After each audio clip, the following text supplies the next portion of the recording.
your boy. Punch in the building, man. How y'all feeling tonight, man? So, Terrence Crawford just had the big celebration parade after he cooked Canelo. 4 hours later, cops are pulling guns on him. We're going to talk about that tonight. Devontae Davis and Shakur Stevenson goes at it on Twitter, and Tank lets it slip that, nigga, he's never going to fight Shakur. We already knew that, you duck-ass nigga. Talking about that tonight. You've been scared. Virgil Ortiz and Lubin coming soon. Got a lot of big fights to talk about, man. Hey, man, listen, man. We're going to talk about a couple of fights on that Pro Box card, too, yesterday, bro. I was kind of impressed by what I saw. You know what I mean? So that and much, much more tonight on the Punch Talk Show.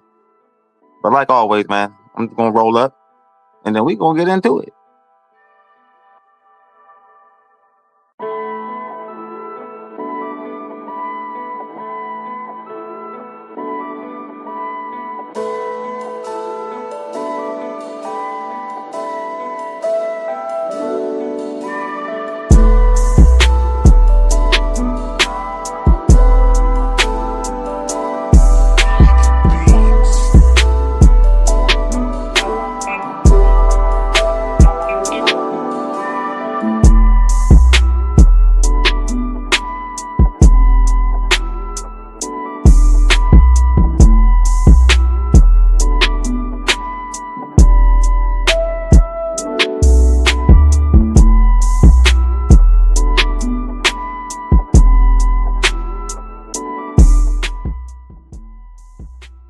Shout out to the guys, man.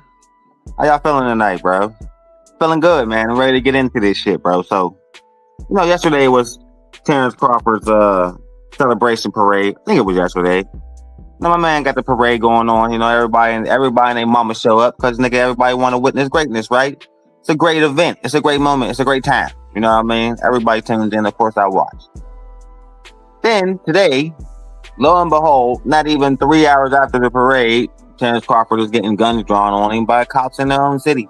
Now, this shit is normal. If you're black in America, we get pulled over by cops all the time. Now, it's not something that's like unnatural. You know what I'm saying? But for them to draw guns on the biggest fighter in the world on the day that he had one of the biggest parades in the city, they knew who that was. You know what I mean? They knew that was uncalled for. I heard the cop talk about, don't reach for no gun. See, they're always looking for excuses to pop us, bro. Something that we always got. It's something we always go through in this country, bro. You know what I mean? But I think that the thing I think is funny about the whole situation is on a day when he had one of the biggest celebrations, one of his biggest celebrations. Of course, they got to ruin it because they lost their money on Canelo. Come on, man. You could hear the anger in the cop's voice. You lost your money on you bet on the wrong nigga. You bet on the wrong nigga, so you run up on him on some bullshit, man. We know how y'all punk ass cops play. And that's what it's like for most of us in this country, man. I've been pulled over so many goddamn times in my life I can't even count. It is what it is, man. This shit happens all the time, man. It's nothing new. It's nothing surprising. The only thing that's surprising about the situation is that on a day when this nigga literally shut down the whole entire city. Literally shut down the whole entire city. You know what I mean? And still later on get pulled over and guns drawn on him, bro. Like, I don't know, man. That's just always been weird to me, man. But shout out to Crawford for handling it the way he did, bro. But that's not something I'm gonna get into tonight. We're not on no Terrence Crawford shit. I just thought that was crazy that they did that and try to act like they didn't know who he was. Man, come on, man. Y'all knew who he was, man. You just bet your money on Canelo and you still sour, motherfucker. So you tried to use your authority and pulled over the fucking best fighter in the world, nigga. And drew guns on the nigga and shit. Like, it's crazy. It's fucking crazy, like, for real, man. Would that have happened to Lomachenko? Would that have happened to Canelo Alvarez? Fuck no. Not on the day when they shut down the whole goddamn city. Nigga, them cops was probably at the goddamn parade still mad they lost their goddamn money, bro. But fuck them all, nigga. I hope he get fired and reprimanded. You know what I mean? But it ain't nothing gonna happen because this happened to black people in America every fucking day. And it ain't never gonna stop no time soon, especially with the motherfucker we got in office now. Anyway, on to the next topic. So Devontae Davis and Shakur Stevenson got at it pretty heavy the other day on Twitter. Pretty heavy to the point where Shakur flamed him so bad, nigga, he deactivated his Twitter. But we all know Tank always talk shit and deactivate. That's just who he is, you know what I mean? That ain't no big speculation thing right there. That's just something normal as hell that the nigga do anyway. The thing what I noticed was a couple things the nigga was saying, man. He let the man slip a little bit and let us see that you really was always scared of this nigga. You still talking about a sparring y'all had 6 years ago. Bro, if you whooped his ass that bad in sparring, I cooked. Hold up. You know what? Before I even start flaming this nigga, because he about to retire. I'm gonna flame him into retirement. Okay. I'm done playing with this nigga. So he made the list. He's finally up there with Boots and all them other lanes. Boots, Rolly, Teofimo Lopez, and now the newest member, Gervonta Davis, who we're about to lay into tonight. So if you're a Tank fan, you probably gonna unsubscribe. I know this when I lay into y'all favorite fighters, you bitch made motherfuckers unsubscribe. Listen. If you one of them type of niggas, bro, and you don't like my opinion on something, and you unsubscribe from my channel, nigga, you was never supposed to be here in the first place. We don't miss you. Don't want your subscription back, and stay the fuck away, because I'm going triple down, double down, and I stand on everything I say. Anyway, now, let's get into this shit, man. So, the other day, one of them big boxing Twitter niggas, one of them lame-ass niggas that just spout speculation for no reason, you know what I mean, put up a post to Tank, and he said, yo, you should just fight Shakur, So Tank crashes out. He say, LOL. That's how I know it's hate and jealousy, because you're not even telling me to fight my rematch. You're telling me to fight someone else who got hurt and more shit in his fight. Did he get hurt? Did it pay to hurt him? He landed a one good shot, but was Shakur ever hurt in that fight? Like I said, that's the shit he do. He make excuses not to fight him again. That's only what scared niggas do. Hence the title. Anyway, let's keep going. You know what I mean? Anyway, he said, because you're not even telling me to fight my rematch. It's a Tank telling me to fight someone else when you got hurt, when he got hurt and more shit in the fight.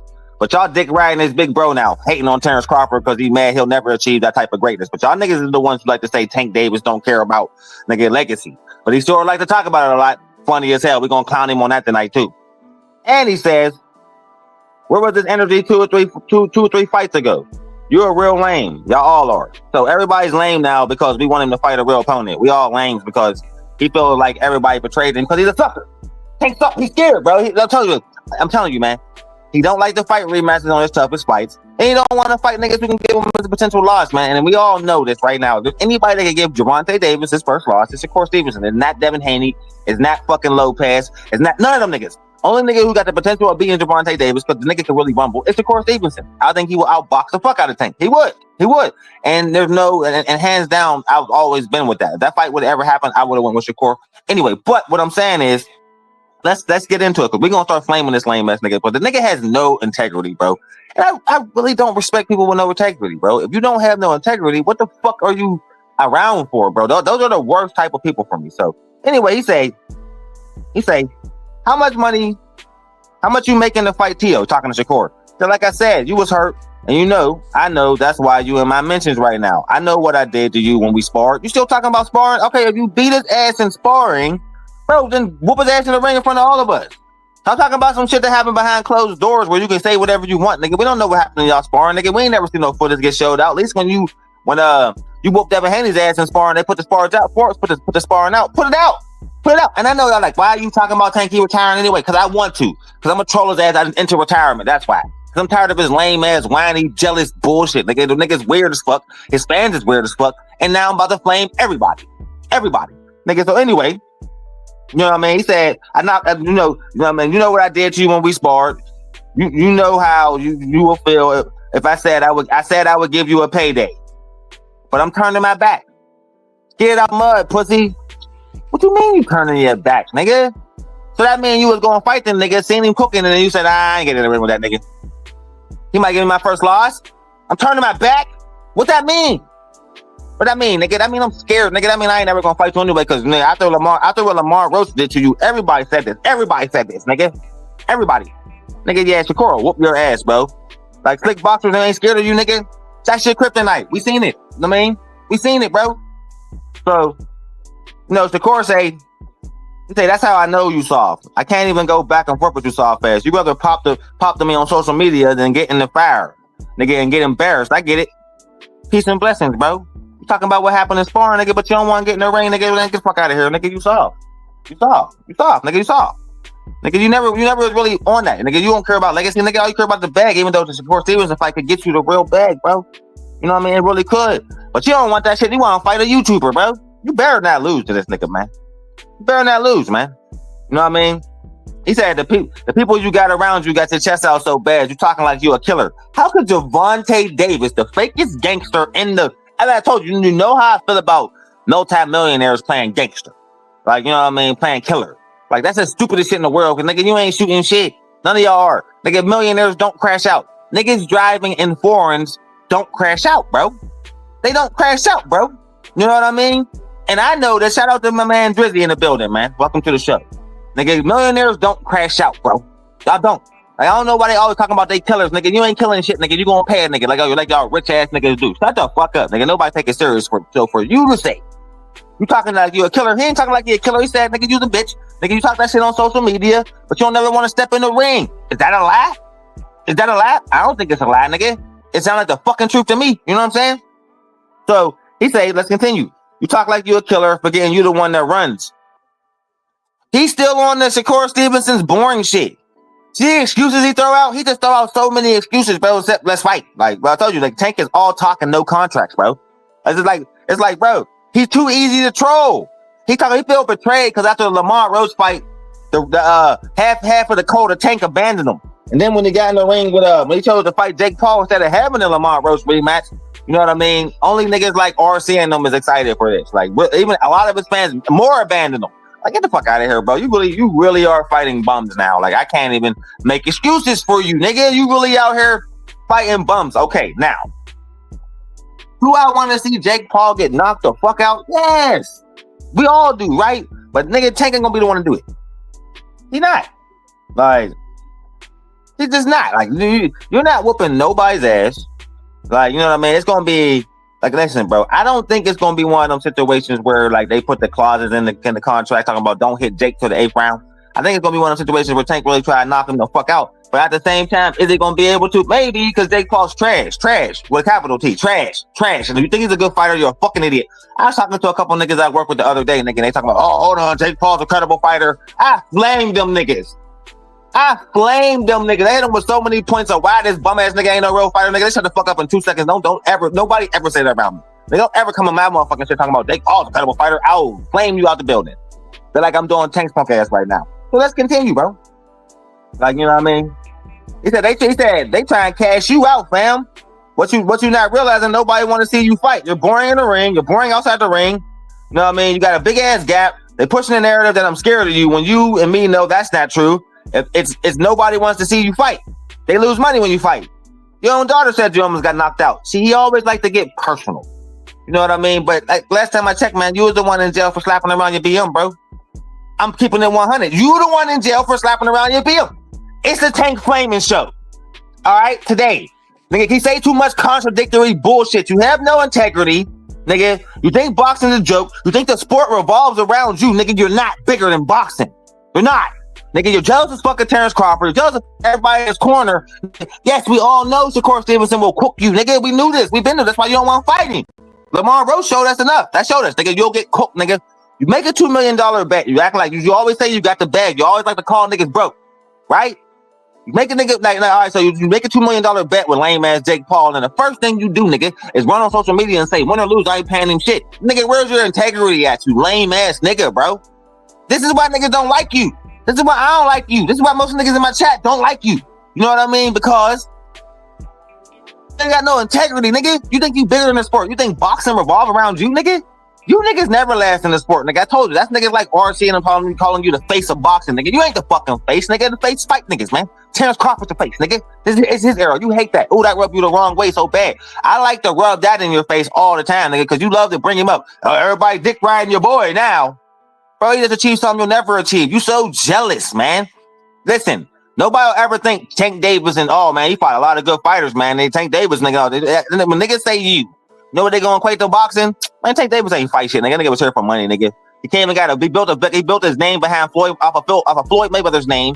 Act like he built it on his own, nigga. Start disrespecting the nigga that put him on top and then start fighting nobody. Nigga, your biggest fight is Ryan Garcia. Fuck out of here, bro. Nigga. For real. You had a hard fight. Nigga, listen, man. You had hard fights with niggas that got cooked, nigga. Like, well, El Rayo should have never did Pitbull that way if he gave you a tough fight. You're supposed to be the face of boxing, right? El Rayo came out and cooked that nigga, man. Like, you know what I mean? This is what I'm talking about. You get all this fake ass credit, but they want to say the tight champions don't fight nobody. The tight champion is a nobody. The tight champions don't do shit. But that's the problem with this sport. This is the thing with boxing. Nigga, the wrong niggas always get popular, bro. They really do. They really do. Like, you know what I mean? Hell, at least Errol Spence will never be the face of boxing. Errol Spence is in retirement. Errol Spence is still nursing them psychological wounds that Bud Crawford gave him. So I don't care who your face of boxing is, but I know that your favorite fighter ain't the face of boxing. That's all that matters. Anyway, oh yeah, and shout out to the Pittsburgh Steelers, nigga. Big win over there in Ireland today, man. Let's go Steelers, nigga. Anyway, back to what I was saying about lame ass Gervonta Davis. I got a bunch of niggas in here today, man. Shout out to Chappelle. Shout out to Mark Wynn, DJ, Drizzy. All my guys in the building, bro. Anyway. Hey, you started it, pal. Nigga, don't fire thing, nigga. Don't throw rocks from a glass house, motherfucker. Anyway, I told you, every time you talk shit, I'm gonna talk shit. But you always gonna be my guy, man. But I'm gonna always remind you of the psychological damage, nigga, the Errol Spence took from that ass whooping, bro. Me and my son were just watching all the Crawford's fights today and shit, nigga. He's like, damn, man, out of everybody, nigga, yeah, Spence got the worst ass whooping. That's true. All right, I'm gonna stop fucking with you now. Anyway, back to motherfucking Gervonta Davis, scared ass Gervonta Davis, who don't want to fight Shakur Stevenson, who don't want to fight Lamar Roach again, who don't want to fight Pitbull again, who don't want to fight Teofimo Lopez, who don't want to fight Keyshawn Davis, none of them, nigga. He want to fight Jake Paul, but he online arguing with all the niggas he ain't fighting. That's the funniest shit in the world to me, man. All talk, no contracts. All talk, no contracts, bro. That's hilarious to me, man. That's hilarious to me, man. Know what else? Know what else, bro? So, I know what y'all might be thinking, oh, that's not ducking. Me saying that, nigga, I was gonna give you a chance, but now I'm not. That's bitch made, lame ass, jealous, girl. I'm scared, never want to fight you. Bullshit. In boxing terms, that means I'm ducking you. Let me break it down. That means I'm ducking you. I mean, I never really wanted to fight you. I mean, you was always dangerous to me. Nigga, you know what I mean? That's what I mean. You're boring. All the excuses. Listen, you see how mad he get every time they ask me, when you gonna fight Shakur? He get furious. That nigga ain't did nothing. He ain't did this. La, la, la, la. You know why they do that? You know why they do that? They do that because they're afraid, nigga. So they come up with a million of fucking excuses, nigga, to not have to get in the ring with this nigga, man. That's the same thing Errol Spence did for years. Terrence Crawford ain't did shit. Terrence Crawford's this. Terrence Crawford's on the other side of the street. Then as soon as the fight happened, he ain't on my level. Who he really beat to deserve a chance against me? Then came in there and beat the living bullshit out you, nigga, and you became an afterthought. Yeah, you became Errol Spence the afterthought, nigga. That's what scared niggas do. And we see it a lot in boxing. A lot. It ain't just with Tank. It ain't just with Errol Spence. It's nigga Keith Thurman said the same thing about Bud. Canelo Alvarez said the same thing about Benavidez. When these niggas are scared, Anthony Joshua and Deontay Wilder, you got a lot of excuses where motherfuckers make niggas for reasons not to get in the ring with these motherfuckers. And I'm not talking about Deontay Wilder now. I'm talking about Deontay Wilder then, when everybody was scared to fight this nigga. Anthony Joshua didn't want none of that. Oh, it was Wilder's fault. He turned down $50 million. Nigga, maybe I think this fight's worth more than $50 million when I see what AJ's over there making. You know what I mean? So that's kind of their thing. So they call, everybody want to call Wilder the duck, but in my mind, it was AJ. Same with Tyson Fury and AJ. In that situation, I think Tyson Fury was the duck. AJ been trying to fight you, nigga. You the one that don't want to fight him, nigga. You ain't got no belt. I want to fight you. Nigga, that's the duck. Nigga, in my opinion, when those are the biggest fights right now, if Tyson Fury and AJ was a fight right now, that would be a big fight. That wouldn't be something somebody would say, I'm not watching that. No, nigga, you know what I'm saying? That would be a big fight. But in this sport, Teofimo Lopez do it all the time. He talking all this shit about how he gonna fight Shakur Stevenson. I'm gonna fight Shakur Stevenson. I guarantee you the nigga find a way to pull out this fight. Puss in Boots do it all the time. I'm gonna fight Virgil. I want to fight Bud. You had two chances to fight Bud. You had two chances to fight Virgil. You ain't fight either one of them niggas. You understand? This shit happens commonly in this sport, nigga. So I'm here to call that bullshit out and say all you niggas, and I mean every single fucking one of y'all is ducks, bro. Every one of y'all, nigga. Tank, nigga, Drawn Ennis, Canelo Alvarez, nigga, anybody who ducks the top fighter, and they just, nigga, you's a bitch. But feel me? Ain't no being nice about it. Fuck duck, nigga, you soft. I don't want to fight. Nigga, why are you a fighter? There's no point. There's no point to fight. Like, you know what I mean? There's no point. So, nigga, I hate having to talk about this shit, man, because there's so many beautiful fights that we could have got over the years, but these niggas are soft. These niggas are soft. I'm not from this era, man. I'm from the era of boxing where the tough niggas spot the tough niggas. When the best spot the best. They don't do it no more. So all I can do now is sit here and laugh at these niggas. I'm not going to complain about it no more. Let's go and flame these niggas. Like, Gervonta Davis entered the realm of me not liking you. I don't like you. You're on my list. You right up there with Cambosis. You know what I mean? Teofimo Lopez, whack ass Rolly Romero. You up there with those niggas now, bro. You're in the trajectory of, nigga, yeah, you're a good fighter, but your attitude sucks and you're a cherry pick, nigga. So what's the point of even cheering for a nigga like you? I don't like you. All right. And I'm done trying to act like, all right, man, I respect his skills, but I don't like his character. No, I don't like you. at all. Like, you know what I mean? Like, so I can't really defend anything you do. I can't respect nothing you do. You know what I mean? And this Jake Paul shit is a clown show. And if you lose to him, you up there talking about this nigga up there 5'3", talking about nigga, if anything's wrong, I'm gonna beat your ass. Nigga, do you realize you're 5'4"? You way too tough for your own good, man. You know what I mean? And Jake Paul's lame ass was intimidating the motherfucker, but he's the pussy too. Like, you know what I mean? You can see it. He's scared of the motherfucker. The Tank really intimidated both of them motherfuckers. That shit was hilarious to me. How y'all letting a 5'4" nigga intimidate y'all? I don't know. You know what I mean? But that's just the shit in boxing it out and ever understand. I don't know what goes on behind the scenes. I don't, nigga. But from what I see with my own two eyes, nigga, this nigga, you're scared of Shakur. You are scared of Shakur Stevenson, nigga. Scared. Not ducking, not apprehensive, not nervous. Scared, nigga. Feel me? You've always been scared of him, nigga. You always say about what happened in the sparring, nigga, but you ain't fought that nigga. You wasn't quick to rush in the ring with that nigga. You sparred everybody. Think everybody done sparred you, bro. But I know there's two niggas who was calling you out for years, and you ain't want to fight them niggas. And that's Devin Haney and Shakur Stevenson. They both stepped in the ring and sparred you, nigga. But we ain't get you in no real match. Why? Because they showed you something in the sparring, nigga. You ain't want to happen in the real fight. Let's keep it a buck. Let's keep it a buck, fellas. Right? Right? Am I lying? I'm not, dog. You know what I mean? So, moral to the story is, nigga, you're really not that guy. You never was, though. Like, only reason you got that popular is because, nigga, you had Floyd Mayweather in your corner, nigga. He's a rock star. Nigga, when a rock star promotes another rock star, nigga, they end up getting just as famous, man. That's how it works, nigga. Like, and I give it 5 years, nigga. If Kamal Moten still stay on the path, he gonna be popular just like you. Why? But the Floyd Mayweather machine is powerful. It's very powerful, nigga. So he can get a lot of eyes on you fast just because his name is there. His name is attached to some shit. You understand? Like, you know what I mean? So that's the only reason you're this big, nigga. It's not because of you. You had a very carefully trumped up record, nigga. And Floyd did the same thing with your career that he did with his career, nigga. Kept putting you in the ring with Mexicans, letting you cook them. Why is we doing that? Because, nigga, the Mexican fan base will get pissed off at you and they'll pay anything to see you lose, nigga. You understand? This is why you got so popular, nigga. Same thing happened with him, nigga. Niggas didn't pay to see him win. They want that nigga to lose. Why? Because he kept cooking their favorite fighters. You're not cooking niggas' favorite fighters. You're not doing that. You're fighting bums. That's why all that love real quick turned into hate. Like, hold up, man. Every time your competition go up a little bit, you have a tough fight. Like, for real. Like, you didn't knock out Pitbull. You didn't knock out Lamar Roach. Like, you know what I mean? But Frank Martin was easy work for you, man. You knew it. Like, you picked these guys. All right? And I believe if Ryan Garcia would have fought you at a healthier weight, he might have beat you, bro. You weight drained the shit out of him. Let's keep it at 100. You did.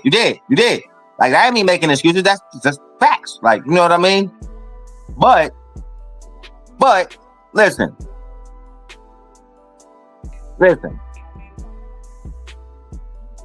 The blueprint for niggas like you been laid out for a long time, man. There's a lot of fighters who follow that same blueprint. Like, you know what I mean?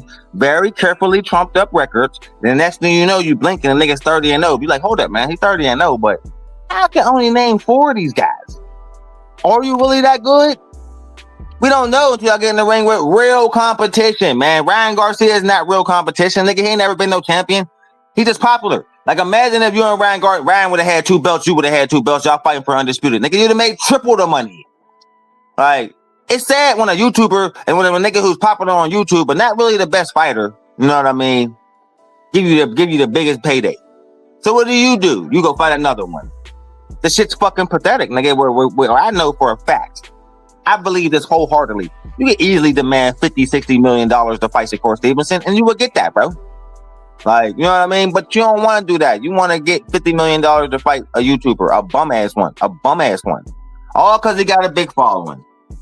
Oh, hey, you got a big following, man. I might as well go and fight a nigga who been fighting for 5 years. Yeah, that make a lot of fucking sense, bro. It would really do. Like, for real. Who is this? Jerry? I don't know who you are, bro. You gotta show your face, man, because you ain't gonna come up here and play no crazy shit on my screen. I can't trust random motherfuckers coming up in my group chat. Nigga, coming up on my panel. Because I did that before, and you niggas be coming up, putting up crazy shit. So if you don't show me your picture, you will not be getting on Punch's panel today. We don't play those games over here. Anyway, and y'all know that, fellas, man. Like, you know, every time a rando come in here and try. If you gotta be in my community for a minute, bro. You gotta come in the chat a couple more times before I just bring you up on my panel, nigga. I don't just bring anybody and everybody up on my panel, brother. Sorry. Tried that already. Y'all end up being a bunch of trolls who try to get my shit shut down, so I ain't fucking with it. So yeah, if I see your ass in here, Gregory, or whatever the hell your name is, about 4 or 5 more times, maybe I'll let you up on the panel. But until then, nah, dog. Only my day ones is coming up here. Wow. Anyway, where was I, man? Cause I thought that was one of my niggas like Pale or Round One or somebody coming in here. Nigga, not some random ass nigga. No rando. Sorry. Round One, what up, dog? Now, hell no, I ain't bringing him up. I don't know who the fuck that is. Then they say G Corey. Anybody know that? Let me see, man. I can't see his face. He won't show it to me. I don't know who the hell that is. I'm good, nigga. But anyway, let's talk about one of Round One's favorite fighters. But I could flame Tank Davis all day long, bro. Like, he really got under my skin with this latest bullshit. Like, I think it's really funny that every time somebody bring the nigga name up, he get infuriated. He get mad. He get real mad. He get so mad. Why you get so mad, bro? If he's trash and he's boring and he got hurt in his last fight and you whooped his ass in sparring, why do you get so mad every time somebody say the nigga name, bro? Like, you know what I mean? Why you get mad, bro? Round one, it would make it litty if he was coming in here to talk boxing, but them niggas be coming up and they put them crazy ass pictures of crazy shit popping. You know what I'm talking about, bro. A couple motherfuckers did that, dog, so you know what I mean? Isaiah, I'm gonna tell you why I think he's scared of him, bro. I think he's scared of him because he said, nigga, I was gonna fight you, but now I'm not. That's me just, you don't deserve a shot?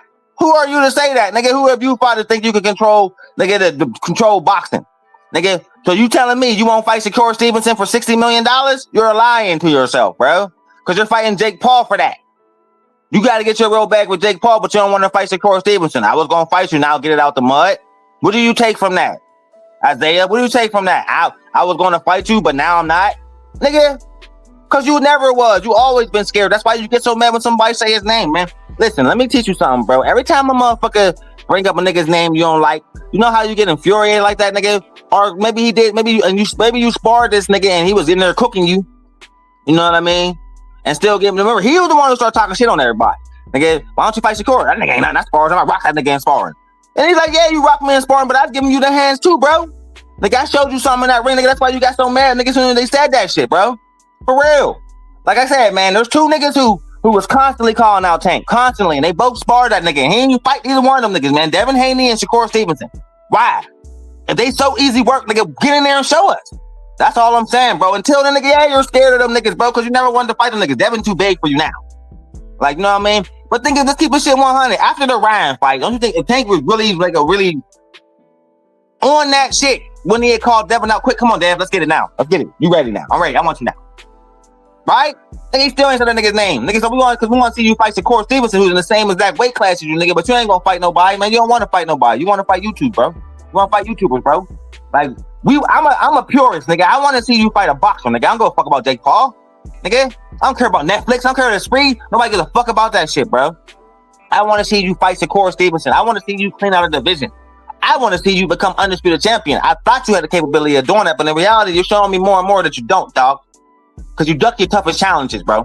And I don't respect fighters that do that. So yeah, nigga, you scared. You scared, nigga. And that's just my opinion, bro. You don't got to agree with it. But in my opinion, yes, Tank is scared, bro. He don't want no smoke, dog.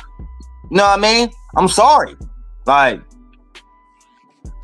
that's what I mean. Hey, yo, Mark, getting beat on points is just as good as getting knocked out. But nigga, look what Bud did to Canelo. Nigga, that was a convincing ass whooping. That was a convincing ass whooping. A nigga can embarrass you the same way. And that's what he's afraid of. He's afraid of Shakur coming out there and cooking him. The same way nigga Bud did Canelo. He don't want to be Canelo 2.0, but it's Shakur doing it to him, man. Like, you know what I mean? But again, it goes deeper than that, right? Because he don't like Terrence Crawford. You know what I mean? Who is all three of the niggas who call this nigga out on the regular, right? All three of the niggas that call Tank out on the regular is all rock with Bud. And I'm talking about close relationships. Keyshawn Davis, Shakur Stevenson, Devin Haney. Am I lying? Who call out Tank the most? What fighters call out Tank the most? Them three names right there, nigga. And who they all attached to? The best fighter in the world. Who Tank think he is? The best fighter in the world. But he's not. Who's Tank jealous of? The best fighter in the world, nigga. Exactly. Exactly. It speaks for itself. Like, it speaks for itself, man. I know, and Isaiah, you should not respect that. Tank has, see, you make a good point. See, this is what I'm talking about. You make a good point, bro. Tank has stated that throughout his career, he don't care about belts, he cares about money. Yeah, so you shouldn't be mad when I flame his ass for being a duck. Like, all right, because there's a lot of, because Crawford and Canelo both just made $100 million fighting the best. You can make money fighting the best, bro. So that's really not a good argument, dog. Because you can make money fighting the best. All right, and let's keep this shit 100 too, bro. Listen, we did this in my group chat, nigga. We Google how much money Tank Davis is worth, bro. Google Tank's net worth, bro. It'll blow your fucking mind. He don't even make more money than Terrence Crawford, nigga. It was stunning. You the face of boxing, but nigga, you barely got $10 million. Barely. Feel me? Now look at Canelo Alvarez's net worth, the face of boxing. The nigga's worth $400 million. That's what the face make. That's what the nigga who fight the best make. Nigga, at least in Canelo's beginning of Canelo's career, before he started the cherry picking shit, he was fighting the best niggas, man. That's why he got that popular. That's why he made so much money. Yes, having Mexico behind you was key. It was, but he never ducked no smoke from all the tight niggas, bro, in the beginning. Now, later in his career, he did start cherry picking like a motherfucker, bro. Like, I agree. Tank would be the A side because he's more popular. He is more popular. But is he a better fighter? I don't think so. And like I said, man, he has to show me to change my mind. Like, you know what I mean? For real. Like, the thing is, he shouldn't have to call Tank. Tank should want to prove to everybody that nigga, I could cook this nigga. I already cooked him in sparring. Nigga, he's easy work. Right? He should be easy work, right? If I cooked you in sparring, you ain't no problem for me in the ring for real, bro. It's going to be even worse for you. Like, you know what I mean? But we all know that sparring is just brushing up, bro. I'm going to make mistakes in sparring that I'm not going to make in the ring, because there's this myth going around that Terrence Crawford gets dropped all the time in sparring. Have you ever seen him get dropped in real life?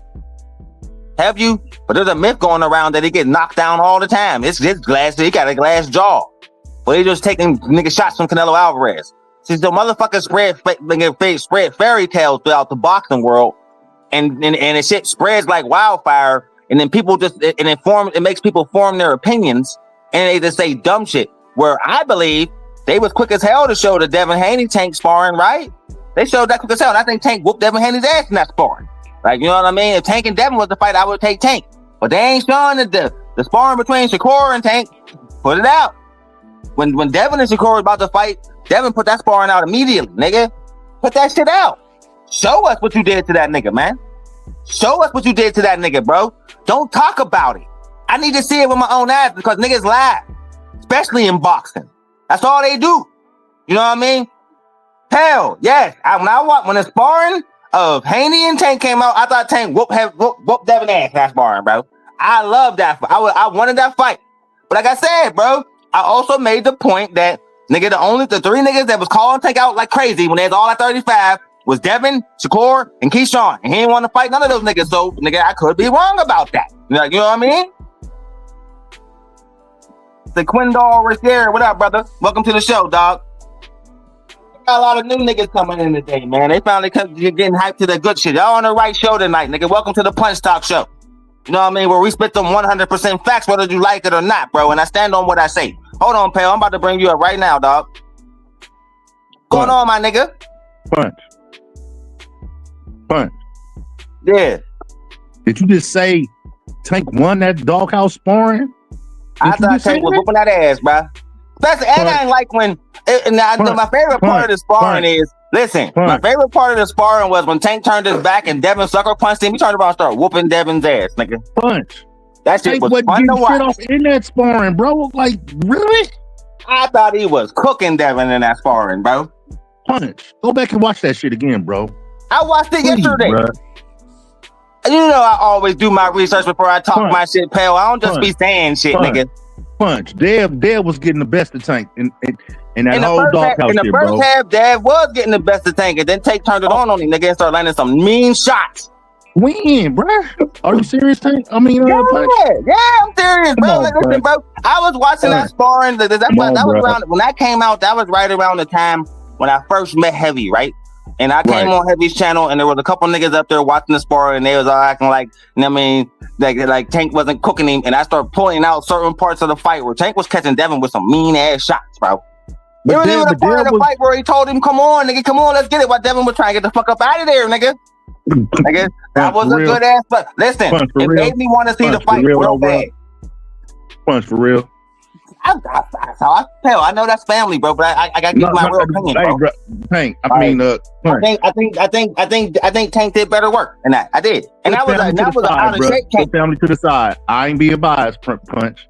Go back and watch that whole shit again, bro. For real. I know you know your shit. That's why I'm saying I know you know your shit, Punch. You know I know. Let's go back and watch it one more time for you folks, man. Hold on. I will. Hold up. I gotta respond to Isaiah down here, bro.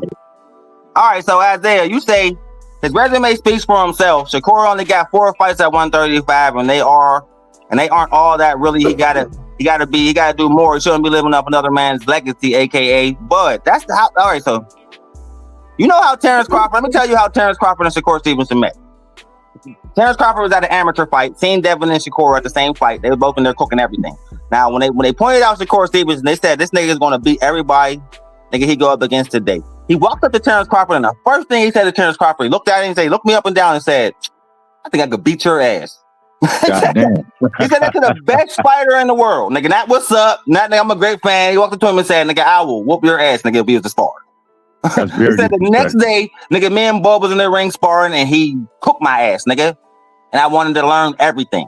See, that's not living off another nigga's legacy. That's fighting. That's you noticing greatness and wanting to be a part of that, nigga. He wanted to show me them skills right there. Show me some, help me sharpen up my tools. But who's going to make you better than the best fighter in the world? And that's another reason where I say Gervonta Davis is jealous of Terrence Crawford, because he can't go over there and learn nothing. Why Devin is getting better, Shakur is getting better, and Keyshawn's getting better. He can't stand it. Let's say this, Pun. Have Tank move up. Why Tank scared to move up, though? Why won't Tank go everybody else to move up? Like, listen, man, I'm not disrespecting the nigga's talent. Tank is full of talent. He put himself in a situation with the choices he make, bro. But he got to challenge his own self, bro. He got to challenge his own self. I mean, he moving up to fight a motherfucker like Jake Paul, but you won't move up at least to 140? Come on, bro. Make it make sense, bro. I believe he had the potential to be undisputed a long time ago. But like you say, nigga, all they care about is money. But that still is not an excuse, nigga, because the best fighting the best, you're still going to make money, nigga. That's a convenient ass excuse for his fans to run with. But purist niggas like me, nigga, that's a cop-out. You're copping out, nigga, because you don't want to challenge, motherfucker. You're trying to get the easiest test, nigga, by making the most money, nigga. And nigga, real fans of boxing, nigga, we don't respect that, nigga, because the best want to prove they the best, nigga, not act like they the best. And this is what I don't get, right? Belts bring money. Tell Tank to get them belts, and the money gonna be there. The money gonna come regardless, bro. Facts. All right, so Isaiah coming up on the panel. Hey, Isaiah, you gotta make it make sense, my nigga. Welcome to the show. Make it make sense, family. You there? Unmute yourself. He muted. Yeah, he muted. Muted, bro. Or maybe he ain't mean to hit the link. All right, I'm gonna put you back down, bro. Nigga, unmute yourself when you ready to come up. Nigga. Like, you gotta come up here prepared, dog. Yeah, you gotta make it make sense, family. That's all we trying to, you know what I'm saying? Just want to hear what you gotta say. You know, you gotta make it make sense, though, bro. Beyond the media, yeah, you could come up, bro. Just don't come up on no trolling shit, man. We serious up here about boxing, bro. So we talking boxing, though. Let's keep it respectful, and yeah, anybody's more than welcome to come through. You know what I mean? But if you get disrespectful, punch is gonna crash out, and you're gonna regret it. But anyway, Pep, what was you saying? What you mean? About what? All right, you told me to go rewatch this part, and I'll rewatch it. That shit yesterday. All right. Yeah, this is what we watching. Was anything I was saying about that nigga wrong though? Like, nigga, ain't it hard to respect a nigga who don't have integrity? Bro, that's what it's all about. Nigga, that's what makes us men, nigga. Exactly. Like, if I make you tell, if I would have made a bet with you, nigga, on this Canelo fight. And Crawford would have lose, nigga. And nigga, you think I'm not gonna pay you, nigga, even though we ain't never met in real life? Right. Nigga. Likewise, though. You feel me? You fucking right. And same with you, bro, because nigga, I got integrity, nigga. Absolutely, bro. Feel me? So when I hear a nigga say, nigga, when you want to front in front of the cameras and shit, like, and say, oh, $2 million, oh, bet $1 million, oh, bet $2 million. And then the first thing you do is run online and say, nigga, he win or lose or draw, I wasn't paying him shit, bro. Nigga, you don't got no integrity, man. I can't respect you. Yeah, bro, that's kind of such shit right there, bro. It's all online talking about, yeah, don't pay that nigga, don't pay that nigga, don't pay that nigga. Like, what, nigga, what's wrong with y'all? Yeah, what kind of shit is that? Y'all glaze my guys this much to the point where y'all can't even shave. Nigga, that shit's fucked up, bro. That's weird as hell. Nigga has some fucking integrity like a man, nigga. Yeah, that like, ain't you solid, want to respect you like a man, but you keep giving us reasons not to. Like, yeah, that ain't solid though, for real, at all. Yeah, bro, they so fans of the man, the nigga don't go fuck what he do. It's just always right, bro. Like, and that's why you got niggas like me. Nigga, well, Ario, if y'all love this shit, nigga, then I'm gonna tell you why I hate it, nigga. And you ain't wrong, bro. You ain't like, wrong. you know what I mean? Because I'm 100 over here, bro. And like I said, man, I take nothing away from the nigga's skills. But he's skillful, but the choices he makes, bro, it irritates me, bro. It irritates me. Like, and I'm not gonna lie, bro, I was a Tank fan. I was. Not no more. No. I don't like you. Like, now I just want to see you lose or just get the fuck out of my sport. Get out of boxing. Please, I hope you're done after this fight. But we all know he's not going to be done after this fight. You're too young. You're 28. You're not retiring. He's going to sit back and spend his money for a year in the game and be right back in the game, bro. Hey, wasn't they saying he was supposed to fight Lamont, then fight Jake? What happened to that? Bro, what happened to the 6-fight deal? Right. Worth $200 million. Where that at? Nigga? Right. Or did the Antichrist lie to you, nigga? Because you know PBC be lying. They'll get you paid on one end, but the other end, nigga, they'll pull that shit out from under you like a rug, nigga. Never mind, we changed our mind. No Al Heyman slender punch. You know what I mean? We ain't got the bread for you. Like, you know what I mean? I slander all the promoters, nigga. All of them. I don't respect none of them. I told you, but after that Better BF B-ball shit, I almost went crazy on Turkey. After that New York shit, nigga, I flamed him too, bro. Like, I don't give a fuck, nigga. Nobody's exempt. Nigga, from my wrath, you do some dumb shit, I'm calling it out, bro. And I go for my favorite fighter, nigga. If Terrence Crawford really ducked the nigga, bro, that nigga ducked that nigga. But I have no evidence of that. But I got so much evidence of Tank ducking niggas. You know what I mean? I got so much evidence of Canelo ducking niggas. Everybody's favorite fighters. I told you. Hell, what you been hearing me say for the longest time? Niggas cheer for the wrong fighters, bro. Right. Because they believe the bullshit. I mean, that the casuals say, man, I give casuals a pass. They like RC say, they don't give a fuck who's fighting. They just turn it on for the main event just to watch the shit. You niggas get a pass. But there's a lot of niggas who understand boxing and love it like me, who run with the same bullshit. Like, you know what I mean? And let's keep it 100. Like, say I fought a nigga, right? And he gave me my toughest fight. Or I sparred a nigga. And everybody keep talking about when we gonna fight. But every time you bring this nigga name up, I respond with aggression. Fuck you keep bringing him up for, man. He's trash. That's telling me one or two things. Nigga, he did something to you in that sparring to make you want to fight him again. Or you just flat out scared. Right. If I was up there, I would have been like, well, show us he trashed in. You know what I mean? Show me. Like, if he's so garbage and you rocked him so bad, why won't you get in the ring and show us, bro? Like, you can't keep talking about a sparring that happened 10 years ago. Because remember, we fell for that with the Devin shit. That fight never happened. Never happened. Right. Like, you got us all geeked up. Nigga, it never happened, bro. Like, you know what I mean? So now we're to the point where it's like, bro, you know what? No, bro, I don't really respect nothing you got to say, dog. I mean, you know, I don't rock with Tank, but the only thing Tank got to do is, you know what I'm saying, go up to 140 so he can prove us wrong. Prove us wrong. That's all I want. Prove us wrong then. Beyond the media in the building, man. What's up, dog? What's good, sir? First time tapping in so far. Yeah. You're welcome, bro. So, what you think, man? You got something you want to ask me? Nah, man. I just want to contribute to the conversation. All right. So, all right. Do you agree with anything I'm saying up here wrong? So far, I have not heard that part yet. No. Because just like, all right. So, are you a fan of boxing or are you a casual? I'm a long time fan of boxing. So do you know that, niggas? Do you agree that as a purist, then, bro? Because you fall into the purist category like me. That when you keep on getting frustrated every time somebody say the opponent they want you to fight's name, and you spar them, you either seen something in that sparring, or you're afraid. I don't understand why people don't act like fighters ain't afraid, bro. Every Hey, fight Punch, I've I'm ever gonna been in, let y'all rock, bro. I've been that. You get that nervous feeling. Like every real fight I've been in, get that nervous feeling. You can't convince me boxers don't get that too. That's all athletes, isn't it? No, gotta be. Because I look at it like this. I look at it like, if you say you're the face of boxing, which he claims to be, the nigga's ego is so big he thinks he's bigger than boxing. Then why ain't you fighting the other greats, the other people who could lay claim to that title? You know what I'm saying? Like, you constantly say what you're capable of doing, but we never get to see you do it in the ring, bro, and it's frustrating. Partner, I think you would know better than I. But, isn't that a lot to do with management, promoters, money? You know, that's where Turkey, I think, shine. They're able to throw enough money out there to us, like, finally, we don't have to wait. Right? Yeah, and I think that's what's really making Tank nervous, and I think that's why he's doing this Jake Paul bullshit to try to show us that he don't got to take Turkey's money. You know what I mean? But at the same time, you're gonna lose the respect of all the hardcores and half your own fan base, because a lot of them was like, bro, Jake Paul, like, we wanted to see the Lamar Roach rematch, but then at the same time now, because all they do is follow every word the nigga say, is, nah, you don't gotta fight Roach. Roach is old news.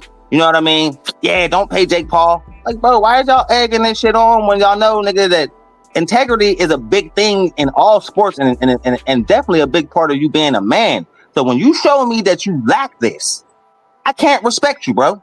Like, nigga, I respect your skills, but you as a man, bro, you keep giving me more evidence that you a snake, dog. Like, you can't. I mean, like, you see how he, like, that press conference, I was enjoying how he's making Jake look stupid, but you can't front in front of the cameras and then get behind, you know what I mean, closed doors and then, you know what I mean, show us who you really are, bro.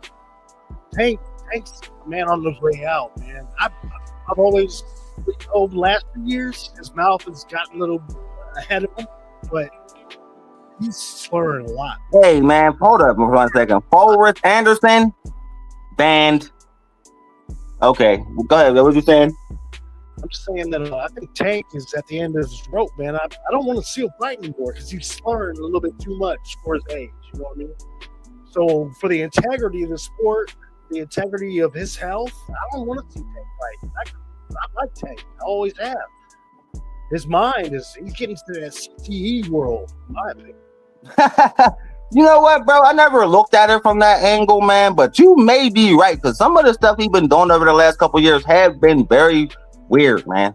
Like, but again, like, these fighters be having a lot of people in their ear, bro, and they be telling them, especially motherfuckers like Al Heyman, you know what I mean? Like, do this and we'll give you that, or do this and we'll give you that, man. You know what I mean? So I think that he really wholeheartedly believes that PBC can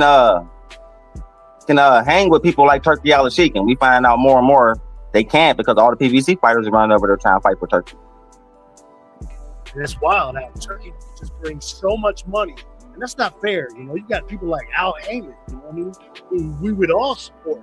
He had the biggest stable for years now, but the stable's too big. How can you? He start overpaying fighters to fight bums, and then it made them lazy. And then PBC started to have the most inactive fighters in boxing.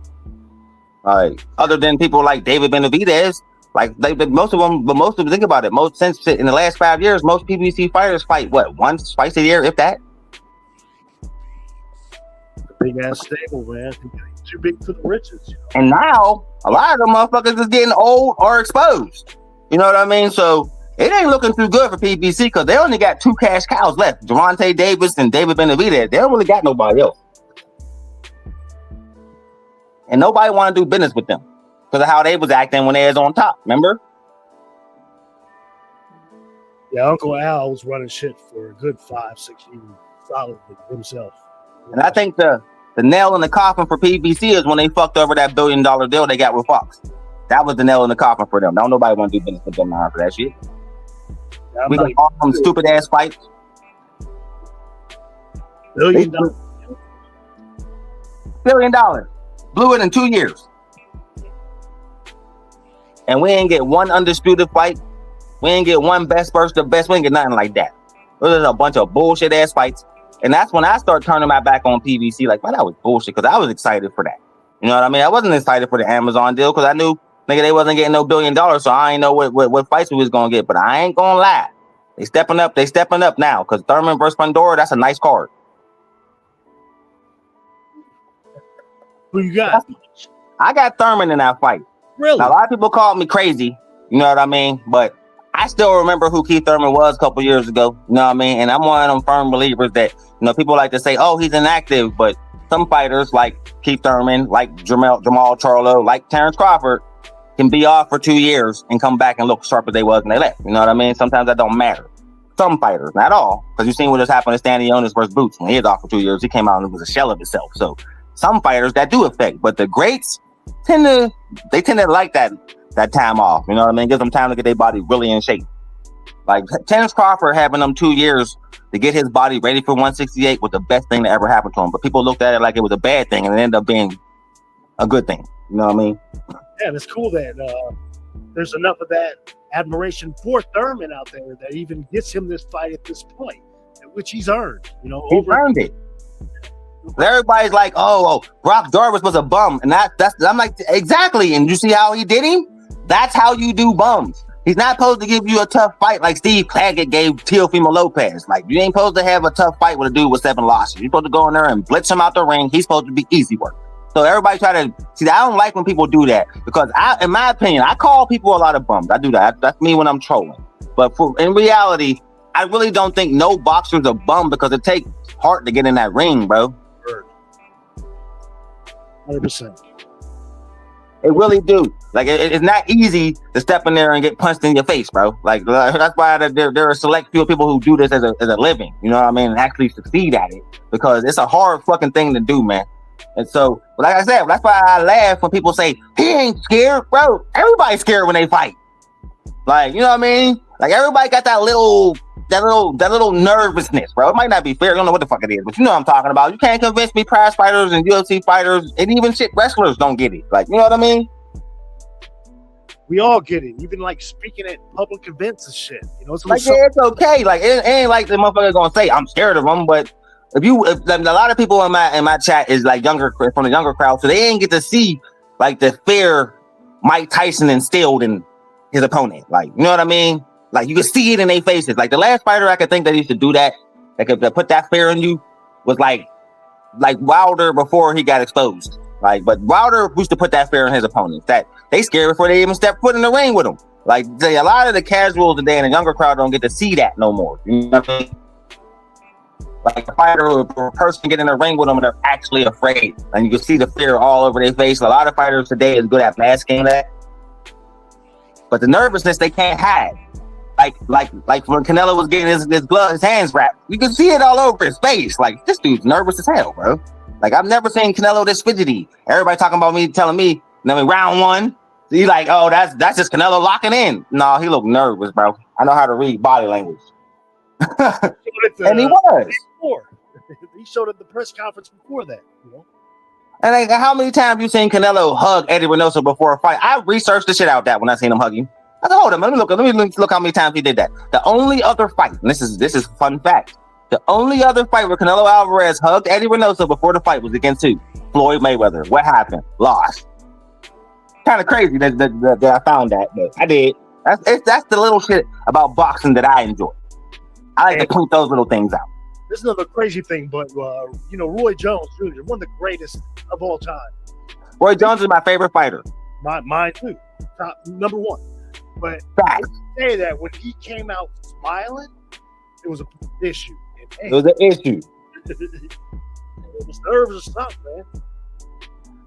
Well, some people take that feeling and they get excited by it. And other people would make them perform bad. Like I would say, if the greats know how to get past that, man, they know how to dig down deep. Because you know how it is. You're always a little nervous until you get punched for the first time, and then it just goes right away.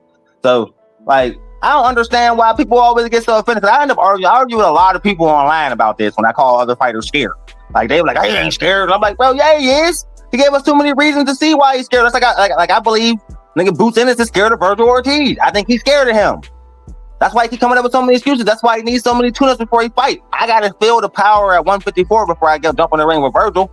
Because they're not great. The greats go up there and they test themselves immediately. And that's why I don't put you in the same category. but calls out Crawford during that whole time, which makes no sense, except for the bag. And it's just so see, my homie in the chat, round one, is the biggest Boots fan in the world, who I call Puss in Boots. Boots was the perfect name for a nigga that run as much as he do. He got this amazing record, but you can't name 5 people. You know what I mean? On the goddamn resume, bro. His best win is Stanionis, bro, who wasn't really nothing. He wasn't really nothing. Like, let's keep him 100. He wasn't that great of a fighter where you could be like, oh, he got Stanionis on his record on the card. So what? Nigga, Karen, the Ukrainian guy, should not have gave Boots a fight like that. Karen wobbled him like 3 times. You want to get in the ring with? If Karen wobbled you and he ain't got no punching power, what is Virgil Ortiz going to do to you? See, those are the questions I asked round one. You know what I mean? God damn, I got 20 people in here. That's crazy. So you on my biggest show today, Beyond. So normally I only got like 4 or 5 people in here, man. But I'm hitting on a topic today that everybody must agree with. Showing up in the algorithm, brother. So the algorithm is letting me in for once. It never happens on this show ever. Take advantage. So that feels pretty good. Because now people are starting to see the light now, man. That mystique of Gervonta Davis is falling off, man. We all seeing it now, bro. Your mask is slipping, dog. Like, every time they say Shakur Stevenson's name, you get pissed off, bro. That's your fear leaking out, homeboy. That's not you thinking he's really trash, because if you thought he was really trash, we'd have seen that fight by now, man. That's why everybody want to see it. There's no bigger fight in boxing right now than Gervonta Davis versus Shakur Stevenson. Do you agree with that, Beyond? There's one that's close. That's Haney and Teal. But yeah, those two are top of the docket, no question. Haney got a tall task coming with him, man, because he's in the same situation that Canelo was just in, where you're fighting an opponent that believes he can beat you when everybody think he can. Like, you know what I mean? This is what that's how I compare Brian Norman Jr. versus Devin Haney. Like, Devin Haney is a great fighter, and if he fights the way he fought Regis Prograis, he got a very high possibility of winning.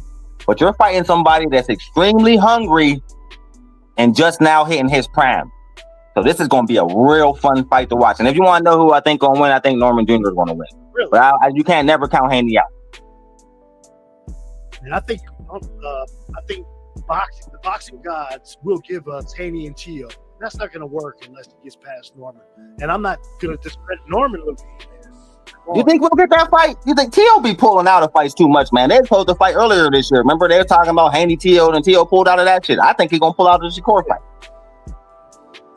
Hey. We started talking all that shit on Turkey all the shit. Remember at the last second, Turkey said, man, fuck no, I ain't sending him no deal. Apologize to Turkey.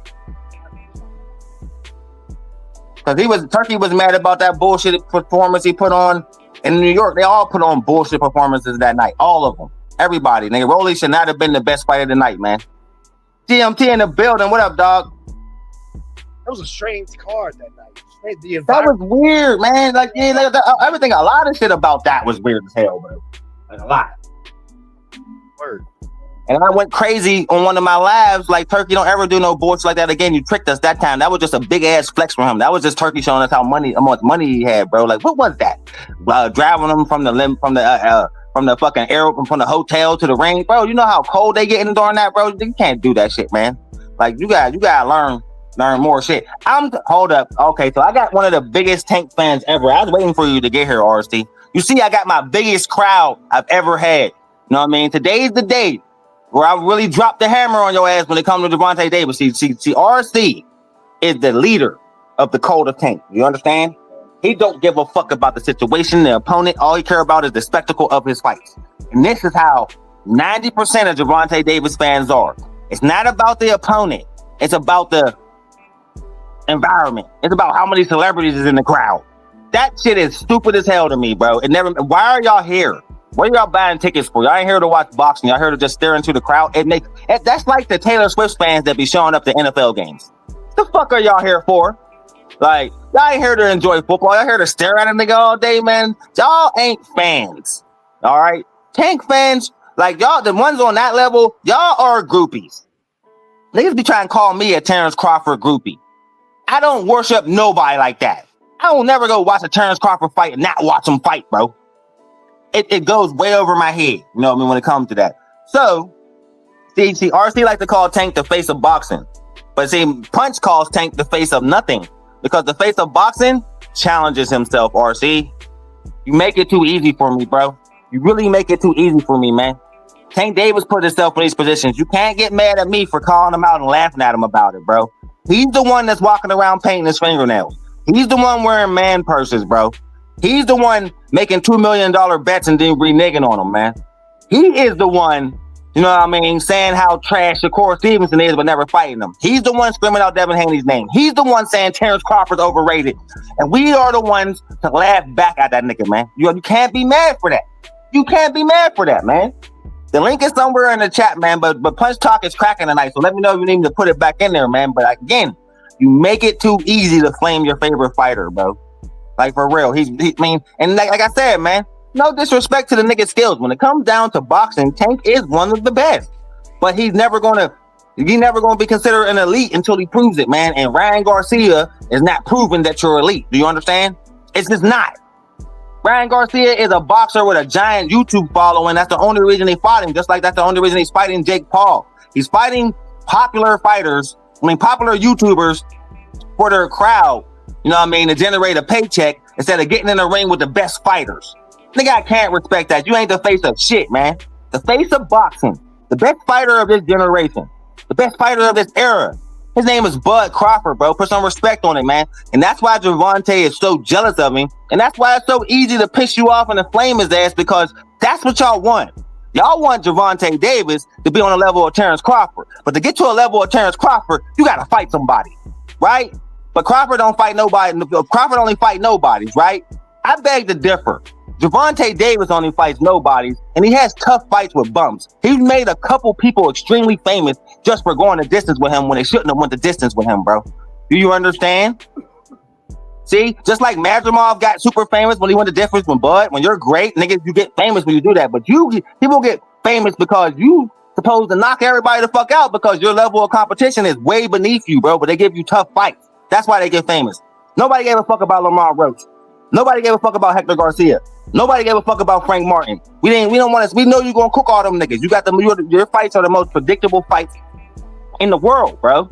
You know what I mean? So that's why I laugh at that nigga, bro. And I will put the link back up. If you're gonna come up and say the same bullshit, it ain't about the fight. It's about the spectacle. The face. This is me being RC right now. This is exactly what he's gonna say, bro. Because every time I flame Gervonta Davis, here he comes. But like I said, man, a nigga makes it too easy. He makes it way too easy for me to let him have it, bro. And beyond, this is your first time here. But this is a conversation that me and RC have on the regular, on and offline. You know what I mean? About how much Gervonta Davis is not the face, in my opinion, how much RC think he is, because RC is the leader of the cult of Tank. Tank fans, it's not a fan base, it's a cult. They love anything and everything he do, no matter how good or bad it is, man. And that shit's ridiculous to me. Well, my question, you know what I mean? to RC would be, after the Jake Paul fight, do you think he should retire? That's my question to RC. RC, you just heard that question. Welcome to the show, my guy. Thank you. And what's up to everybody in the chat and the panel beyond, above media? What's going on? What's going on, Punch? Chilling, dog. To answer the man's question, respectfully, Tank is already retired, sir. That nigga can't go fast enough. Already retired. He was retired before March 1st, 2025. He did his last fight as a favor to a good friend of his. Now, as I was getting on here, it took me a while to take the link because I was counting the motherfucking champions that Tank beat. Let me see Rolly. Let me see Pitbull. Let me see Mario Barros. Let me trash, see trash. I'm champion. Trash. Come up with a real name. No, you've been saying this to me for years about Bud. Come up with a real name. Champion. Bum.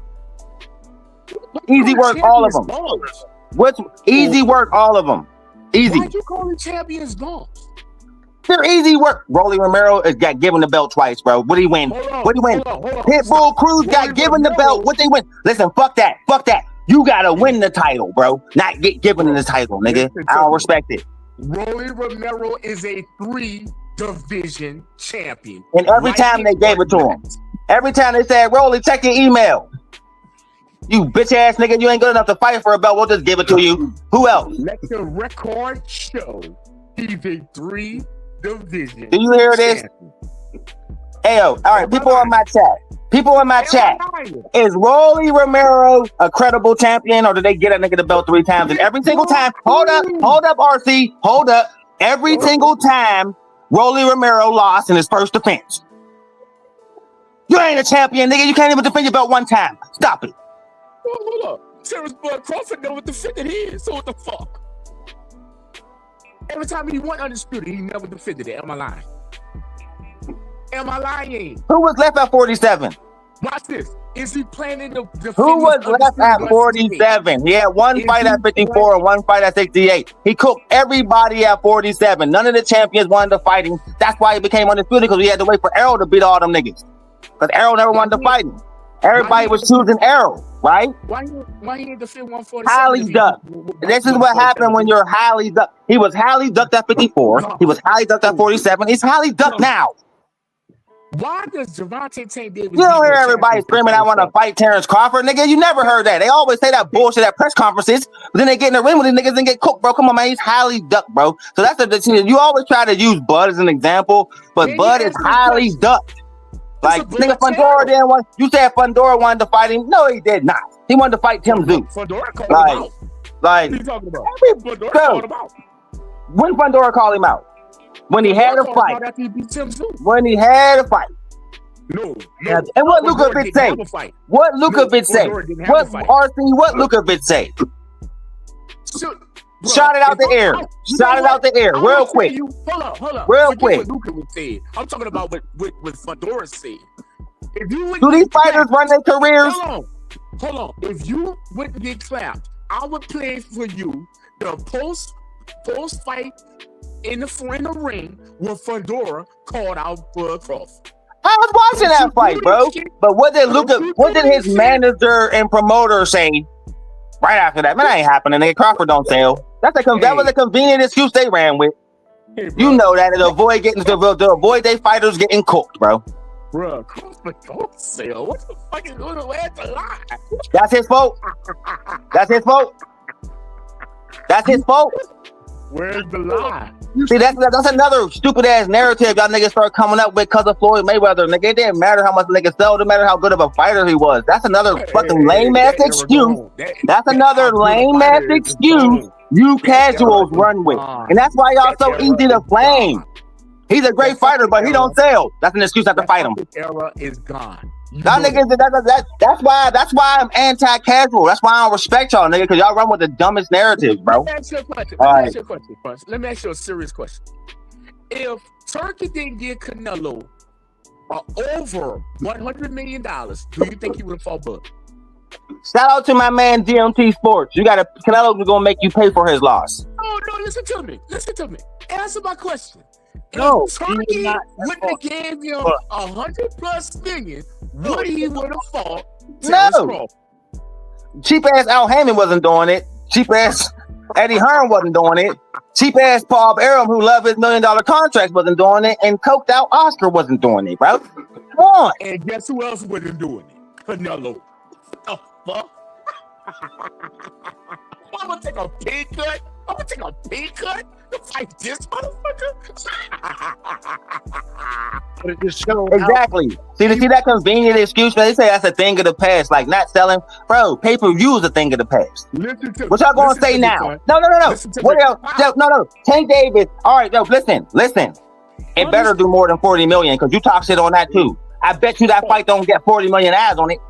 It will do. It'll do it. I bet you that just like Crawford, just like they wasn't gonna sell out 70,000 seats. RC, you say shit on here, bro, but sometimes nigga, you be wrong. Bro, I was wrong. No, I don't admit I was wrong. I don't care if I'm wrong. Yeah, you was wrong about Canelo winning too. Shit. Listen to me. Keith Sweat told you back in '88. Listen, 20 million ads. Maybe 20 million people gonna watch this just because, It's Netflix. It's free. Niggas gonna watch it just like that Tyson shit. But it ain't gonna outdo Crawford Canelo. I'm about to tell you an ugly fact. You're not gonna fucking like it. It may keep you up at night. And I'm gonna tell you just more conspiracy theories. More conspiracy theories. That's it. That's all you coming up here with, nigga. And I'm gonna be here to laugh at your ass when that shit don't happen, just like I did last time. Listen to me. Now 1-3 in the building. What up, dog? Man, just got off the phone with the homie Pale, giving him hell about them damn cowgirls. Hold on. Let me just say this, because I got an ugly fact for motherfucking Punch to swallow. RC with more conspiracy. I'm taking a Modium AD right now. Let me tell you something. If Canelo wasn't overpaid and Errol Spence wasn't over fucking paid, nobody would have. They done ran from Crawford their whole careers and got laughed at. That's the truth. They would have ran from Crawford like they was going, nigga. They was using that as a convenient excuse. They would use that was that don't make me feel no type of way. They just look soft, bro. That's what that is. Look soft? Yeah, bro. He literally just beat both these niggas in the retirement. Don't think you gonna see Canelo again no time soon. You ain't gonna see Canelo again no time soon. He gonna stick his head in the mud just like Errol did, nigga. We ain't seen Errol since. I'll take it. You can say, oh, but what if, nigga? The point is, the shit happened, nigga. That's all that matters. You could say, oh, it's because of this, and oh, it's because of that. But the end result is what? What's the end result? Nah, nigga. What's the end result? Terrence Crawford is the best fighter of this era. That's all I care about. I don't care about all that other shit you talking. Hey, all that behind the scenes shit don't mean nothing to me. Crawford better watch out for one time. One time don't want none of that smoke, nigga. Hold up. He don't want none of that smoke. I would like to see that fight though. One time ain't ready either. But after one time Cook Fundora, we'll have that conversation. Nigga, I'm not talking about we're gonna have that conversation now and after one time Cook Fundora, because he's gonna win that fight. Talking about the police punch. He talking about you talking about the cop. Yes. So I talked about that earlier, yo. Nigga, how 4 hours after his parade, they get guns drawn on him. Then we're just pissed off cops who lost their money on Canelo. That's what that was. Hating ass niggas. That's all that was. That was mad ass fans because they was there the whole night acting like they didn't know who that nigga was. Y'all knew who that nigga was, bro. Like, nigga reached for his cell phone. They're talking about drop the gun. Y'all, we see what y'all on. Too many cops across the station. I swear to God, I'm in traffic right now. I'm at a red light. It just won't turn green for nothing. One timer is right behind me. Swear to God, I can't make this shit up. Because I want to run this light. You better fucking not. But I'm not. The motherfuckers are gonna be on you. They'll come out of nowhere, even if they're not behind you, bro. I'm about to roll these windows down, fire up a Newport, nigga, and hunker down. Bro, let me ask you a question. Let me say this. We don't need to keep talking about Tank, because Tank is retired, bro. We do. Tank tweeted, nigga, I was gonna give you a fight, nigga, but now I'm not, nigga, because I'm scared. Say it the right way. Say it the right way, you scary motherfucker. Say it. The man retired. Bro, I'll quote the nigga. Don't make me hold up, see? I'm in one of those moods tonight, RC, nigga. I'm about to flame your ass all day. Hey, nigga, I got more people in my chat than I've ever had, bro. Nigga, I don't know what's happening, but people starting to see the light, man. Hey, shout out to all my guys on the Punch Talk show, man. This is RC. He's the conspiracy theory guy on my channel, nigga. He always come up here trying to fuck up y'all, man, saying some bullshit, man. Disregard it. Believe half of it and don't believe it all, though. Because he'll fuck your mind up. He'll fuck your mind up. Let me ask you a question. Hey, yo, Beyond. RC is plugged in. Nigga, he do know what the hell he's talking about. But disregard some of this shit, nigga. But you said you talk to him on and offline. So y'all have... Yeah. He's plugged in because RC then came up here and dropped some gems on my show. Shout out to you, my guy. But also he'll throw a wrench at your ass and fuck your mind up. So you gotta know how to sort through the bullshit. I got a wrench. Hey, you got the WD-40 for it.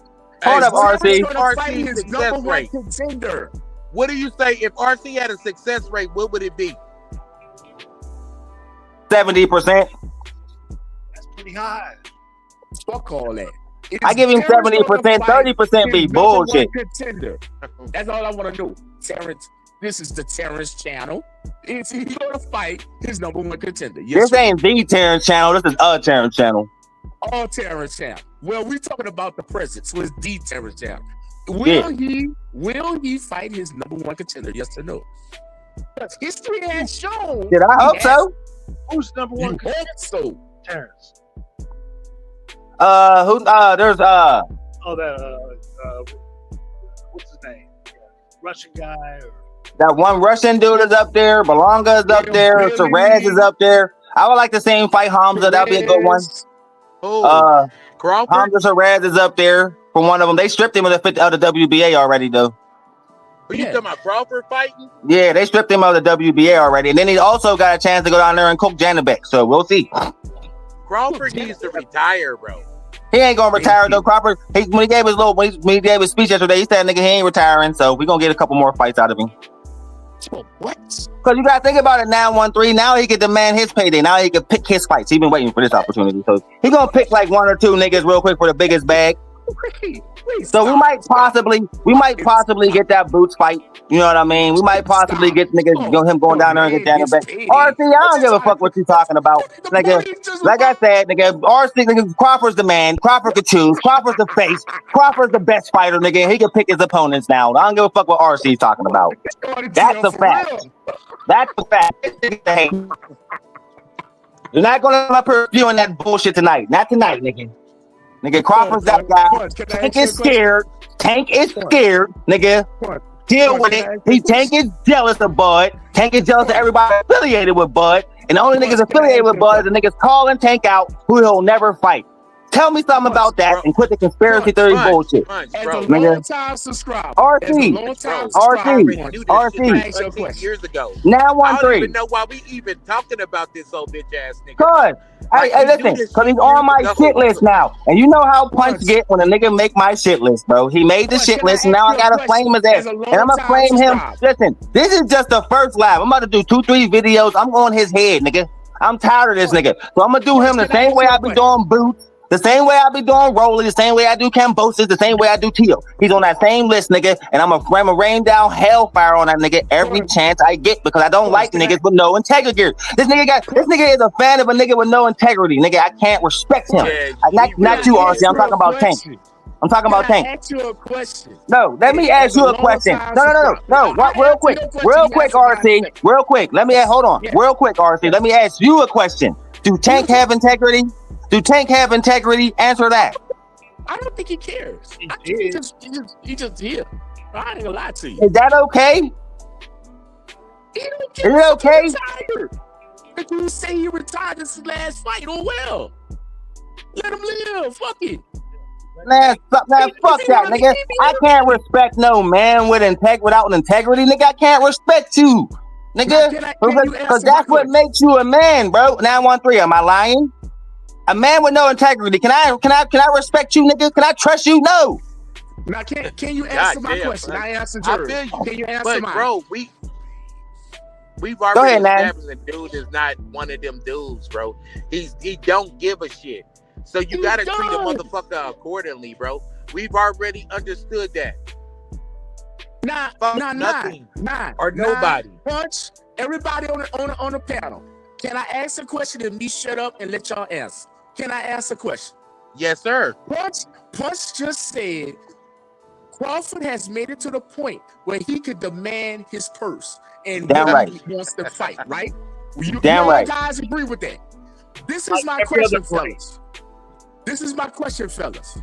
Will Terrence Crawford use the gun that was on the floorboard of his vehicle last night and go into the office of Turkey Al-Rashid and demand that motherfucking purse? Because how the fuck you gonna need to do? Oh man, Turkey would do anything but. Bro. Like, why do you want to see the nigga fail so bad, bro? That's kind of crazy. You consistent with that. I don't understand how you could be a fan of Gervonta Davis and a hater of Terrence Crawford who's really what boxing's about. Oh yeah, you're King Casual. Shit. You don't care they don't got no integrity. You don't even care who he fighting. You ain't even there to watch the nigga box. You want to stare into the crowd with binoculars, man. Like, this is the problem with his fans. Oh, y'all, he can do no fucking wrong, nigga. You sound just as jealous of him as Terrence Crawford as he is, nigga. I understand. That's why it rubs you the wrong way when I call the nigga scared, man. It ain't my fault he's scared, man. It's his fault. He put his own foot in his mouth. Listen, didn't it's answer not my question. fault that he paints his nails, bro. It's not my fault he wear purses, bro. But I'm damn sure gonna laugh at it. You feel me? You didn't answer my question. Is he gonna hold a gun to get his purse? He don't need to hold the gun. His name speaks for itself. See, you still talking about you still think it's the Terrence Crawford last year? Like you so butthurt he lost, man. I wish we'd have took. I wish you'd have took that belt, man. I would love to be showing you my new Ring magazine belt. You lucky you inched your way out of that. I'm so happy you backed out, RC. Very smart. Very smart, nigga, because I'll be having that belt on camera right now, laughing at you. Where you at, 9? Hey, let me ask you a question though, fellas. Is there another super fight out there for Crawford? I think Hell yeah, David Benavidez. No, bro. No. Yes. No. Yes. Bring him the fuck on. Yes. Let me ask you. So I can laugh at you niggas again. Because that's all that's really going to calling happen. for David It's going to Benavidez? be punch versus everybody again. That's the way I like it. And I'm going to laugh at all you niggas again just like I did on the last fight, bro. Because y'all always wrong that time. I'm going to be wrong this time. And it's going to be fun to rub it in y'all face. Punch, you I'm really not calling for David going against Benavidez? Bot ever again. Yeah, Mark, you seen the light, my guy. That's what we need RC to do. Because he don't understand. He's praying for the downfall. I say he lives in the dark, mate. He lives in the dark. RC ain't wake up yet, but he was. I thought this could. Listen, in reality, the Canelo fight really did wake RC up, but he's just so much of a hater. He can't admit it. He just can't admit it. He can't. But he knows. He was highly impressed by that. Highly impressed by that win. Just like everybody was. Listen, man. Even fucking weird ass Phenom was like, damn. So like even the biggest haters was like, damn. Like, you know what I mean? So there was no way in hell he wasn't impressed. We all was. Punch, let's back this up, bro. Fuck, I done pulled over. I got off an exit. I got off a fucking exit and pulled over in a fucking gas station just to holler at you about this. You're really calling for Bud versus Benavidez. I would love that fight. Blood, this shit gotta end, bro. I would love it. Cause listen, RC. There's a 913. There's a message to my madness, bro. I just love to see the casuals look stupid, man. This is what they want. So if they like it, I love it, bro. This is what I'm all for. Because they already doing it, bro. 913. You've heard me say it for years, bro. It's never enough, right? It's never enough, man. Why go against it? Y'all want to see him fight him? Okay. I hope it happens so he can cook that nigga and shut up again. You really picked Bud to beat Benavidez. I think he could beat B-Ball too. Y'all can laugh all y'all want to do because y'all both thought Canelo was going to cook him. You see how y'all looked on that one? Laugh. You can't live off of that forever. Don't recognize greatness. Keep laughing. You said he was not durable, might be shot. RC said he was gonna get knocked the fuck out, bro. He came out and cooked Canelo. Cooked him. Do me a favor, nigga. dog. So again, listen, like I said, bro. Terrence Crawford is Mount Everest, nigga. There's a lot of bodies on that mountain, bro. Hard to climb that mountain. I don't even think Canelo can beat Benavidez. Why would I think Crawford did? Just because I don't think Canelo can beat him either. But Benavidez got a lot of flaws. And if you watch here, I'll give you a good fight to go back and watch. Go watch that. Watch the first half of that Morrell fight when Morrell was really boxing. Benavidez couldn't touch him, bro. Man, Punch need an intervention. I don't give a fuck what RC's talking. He's a casual. He don't matter. Go back and watch that fight, 9, nigga, and watch them when Morrell start boxing. Nigga, Morrell was cooking him so much to the point where I got a little bit nervous, nigga. I ain't even going cat. We got 5 guys on this panel right now, right? You know what the fuck me and RC is saying, bro. You know what you're just saying. Fellas, chime in. The other 2 people on here, Mark, I don't know this guy on here, but this is Beyond's first time on the panel, man. Okay, brother, do you think? But he knows his shit, bro.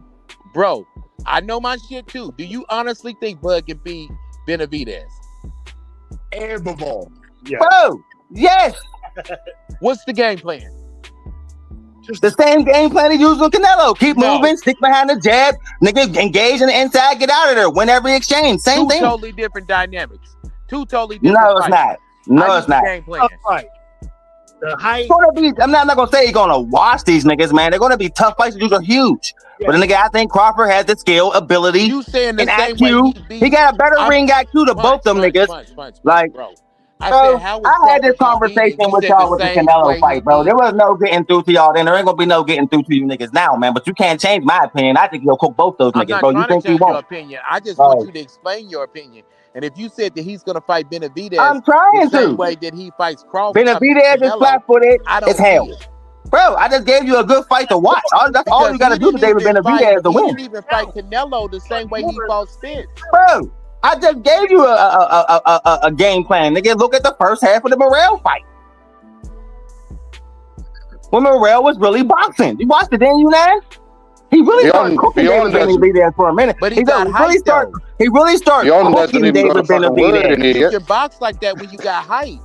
Like, I'm just saying, man, like, listen, we can make whatever, we can speculate if we want to, but there were, like I said, man, some niggas are just unbeatable. Niggas need to accept that some niggas are just unbeatable, bro. I understand that, but that's not a valid, bro. To me, that's not a valid game plan if you say he's gonna do what Morrell did, because he doesn't have the height that Morrell has. I'm talking about the way he boxed him. Same shit. I mean, David Benavidez is only 3 inches taller than Bud. He's not that tall. B-ball would be a tougher fight because B-ball's taller. Like, B-ball's taller. But I don't even know. But Benavidez already said he's not going to fight him, though. He already said it. But like I said, I would like to see that fight. Like, I'm like, y'all can try to say, oh, what game plan is that? Nigga, I think my opinion is that no matter what game plan they use, it's going to be enough to beat David Benavidez, in my opinion. Punt. If I had your address, I'll send someone to you immediately. Bro, your favorite fighter is fighting a YouTuber. Your favorite fighter is fighting a nigga that's been fighting for 5 years. We don't care. Like, you need to be sitting okay like that. Tell Tank to fight Shakur. Tell Tank to fight Shakur. YouTube land. Tell, we need you. I need the California brethren to come talk some sense into my little brother. You can't talk no sense into me, man. I know what I'm talking about. I'm sitting up here in the firmament in the realm of the gods with Terrence Crawford looking down at everybody. I don't need no sense talking to me, man. I be right. Man, I don't need no sense talking to me. Y'all the niggas who ain't seen the light yet. No, y'all the niggas who ain't seen the light yet. Like, I seen the light already.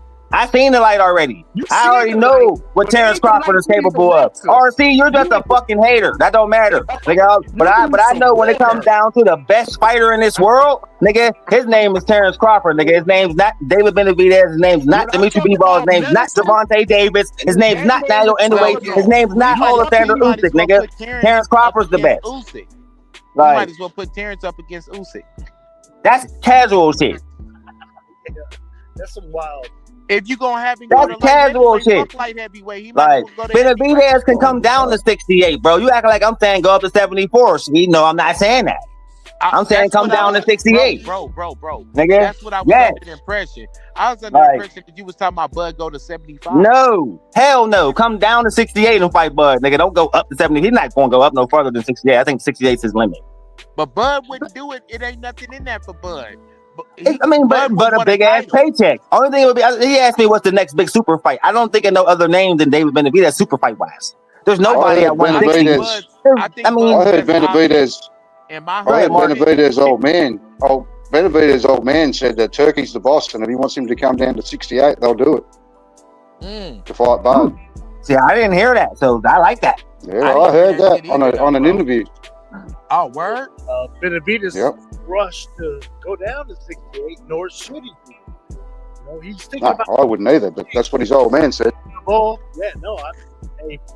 That's not a smart move, bro, for you to go to 68. Oh, did I change your opinion if it come down to fight Bud? No, you didn't change my opinion. It's just not a smart decision. I think I agree. David Benavidez should stay at 74. Punch. Hear me out, bro. Hear me out. The best money out there for Bud right now is a Canelo rematch. Oh, hell yeah. That's the best. I agree. So I agree. You say Benavidez to me, I'm like, no. That's the point I'm trying to make for one. I mean, the question was, what was the next super fight? Yes, that would probably be Canelo trying to avenge his loss. Or I ain't gonna cap, yo. If Spence come out the woodwork, I think niggas would pay a lot to see that too. Even though he dominated him like that, That's people would pay to see a rematch. That's a very, very dumb fight. But it's a dumb fight for Spence. But would Bud get the credit for Spence because he's been off since Jesus been crucified? What about Bud and Boots at 60? Maybe. Would that be a super fight though? Boots got to cook some a credible name first. He got to. If he knock out Ortiz, then we can talk about that fight. But I'm under the impression, fellas, the way Bud moves, that he's not going to go to 75 without a title on the line for him. He's not going to go to 60 without a title on the line. Boots doesn't have a title. That's what makes Canelo so great. He's fighting for belts. Or opponents or whatnot. But yeah, belts matter. Yeah, exactly, bro. So I think that his best thing is if it's a non-title fight, if nobody has nothing on the line, you should go and double back and get 2 fights with Canelo. That'll make you rich as fuck, and it's a pretty easy fight. He might even stop Canelo the next fight to keep it a buck. I think so, bro. Because like I think Canelo would be the best. They held him back in that first fight. That's true, man. I don't think that he needs to fuck with Benavidez, and he damn near sure don't need to fuck with Benavidez at 68 because he has nothing to really win from that. Because Benavidez just gets a shot at the titles at 68. You see what I'm saying? Yeah. Think about it, bro. So he gets some out of it now. He'll get some out of it. What would that be, RC? He'll be the A-side for the first fucking time in his life. Oh, fuck. Oh, you don't want that. Can't help but hate, bro. Like, listen, bro. Tank will never be the face, bro. Never was. He never was, bro. Like my thumbnail is drawing in so many eyes so they can come see the truth. Everybody that's new here tonight, bro. Yes, you're here to hear the truth, man. Devontae is scared of Shakur. He always has been. He's scared of Keyshawn. He's scared of Devin Haney, man. He didn't want smoke with none of these niggas, man. Everybody's name he say. But if he was retired, why are you arguing with Shakur online? Bro, why? Why are you arguing? You should entertain shit this nigga got to say about you, bro. Why you still got Shakur's name on your lips, nigga, if you retired? Why you get so mad every time they say his name to you, bro? Nigga, cause you scared. Cause you scared, nigga. It ain't no other. You scared, nigga.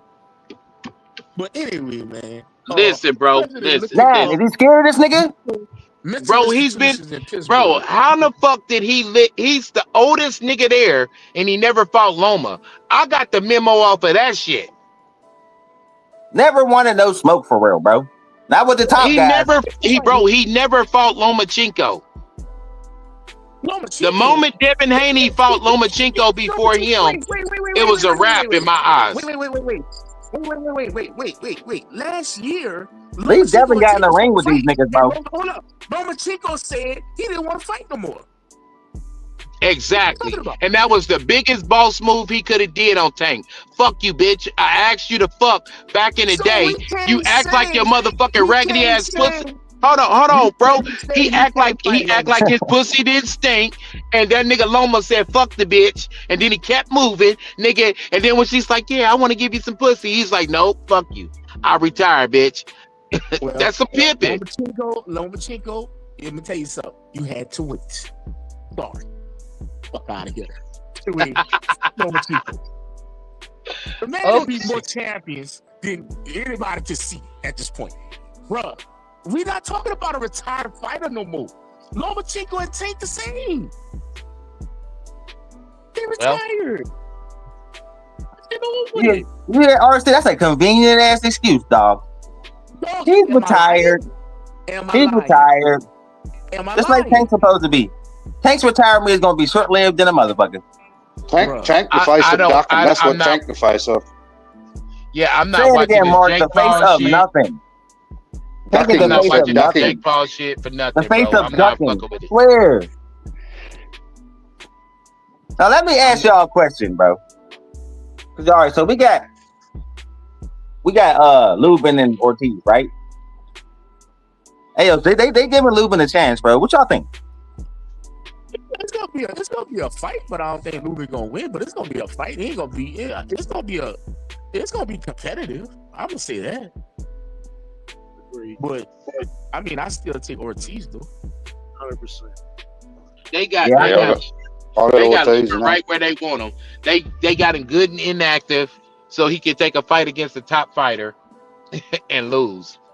They kept him good and inactive. So now, you know what I'm saying, Ortiz gonna fight him and look like a motherfucker world beater, probably. Right. I agree with that. Boots. I do. Then he gets the boots next, supposedly. Eddie Hearn said Ortiz versus Ennis in January. I got Ortiz cooking boots too, to be honest. I got him cooking boots too, bro. I do too. I don't think Boots could beat versus Ortiz, bro. I don't. I don't believe Ortiz like that. I think Boots could Ortiz, in my opinion. Can I ask y'all a question? What's Ortiz's best win? What's Boots' best win? Boacek. See, Boacek is Boacek or Madrimov, because they like to put Madrimov on a high horse. So. You said yourself, Bunch. He lost to Boacek. You said that yourself. I think he lost to Boacek. Yeah, I think he lost to Boacek. You asked what was his best win. The record says that he won, RC. Huh?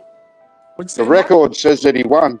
Oh yeah, Devin Haney fans love running with that one. I like that, Mark. His record say that he won. That's one of your lines, RC. I know. I saw that, Mark. That was real smooth of you. That was real smooth. But hey, this is the game, though, bro. This the game. Ortiz got a decent fucking resume for a young up and coming fighter, though. He beat Mean Machine. He beat Mean Machine right after Bud beat him. Igor Kavalauskas, and I don't know why people don't give this man credit or Bud credit for this guy, but he was an undefeated 2-time Olympic champion. It was the best thing that Eastern European could throw at America. No Thank you. Whoever said that, they know they motherfucking boxing. Hold on. Then he beats Madrimov. Yeah, he smacked Madrimov. The fuck? You saying that now? Nigga? You were saying everybody was using Madrimov as the fucking benchmark, nigga. Madrimov. Everybody was using Madrimov as the benchmark. Everybody. Watch this. Nine. Answer this for me, 9. Who Madrimov be? Nobody. Not a goddamn Nobody. thing. Thank you. But not a goddamn thing, man. His amateur record. Oh, here we go with this shit. Right Oh, God. God. As far as great God. amateur records of all time. Hey, but guess what? Guess what though? Hey, we got a homie. Shout out to motherfucking Heavy who fuck with Keyshawn. Not only because Keyshawn is from his city, you know what I'm saying? And shout out to Norfolk. He fucked with Keyshawn because Keyshawn had a stellar amateur career, and he's a fucking Olympic silver medalist. But Keyshawn is also a cautionary tale on what not to do to ruin your fucking career. Though, when you're an Olympic medalist, you're afforded opportunities that the average fighter who probably just went to the motherfucking Golden Gloves and won nationals or some shit like that is not afforded. You get that extra boost. Exactly, like Lomachenko. Well, let me ask y'all a question, and I'm gonna start this out with Mr. PJ Wilson. So y'all trying to say Andy Cruz is the fucking truth? Is what y'all telling me? Eddie Cruz? Since we counting, he's headed on the right path. He's headed down the right path so far. But no. Y'all telling me because of his amateur record, he's the best at 135. Is what y'all telling me. What I'm telling you is this: because of his amateur record, he's afforded. He's afforded certain opportunities that the average fighter's not going to be able to afford. Bro, he's in all 4 sanctioning bodies in the top 5 of all 4 of them, bro. One in a couple of them. So that's one of the perks. What's his name? The one Shakur just beat. He was number 1 contender of all 4.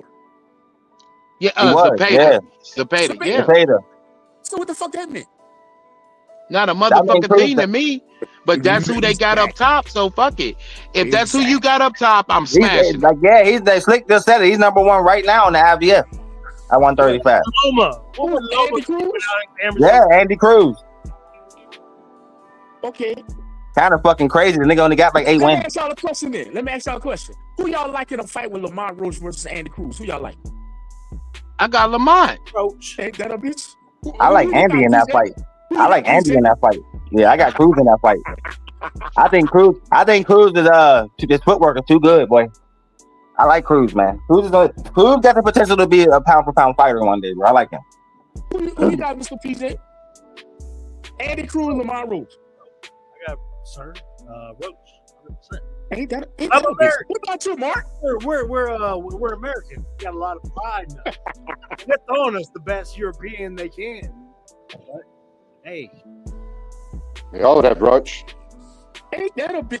Oh, this man is a gold medalist. Y'all know this, right? I mean, he just beat Tank, so he just beat Tank. And Tank's the greatest boxer in the world in the RC. So record show he did beat Tank.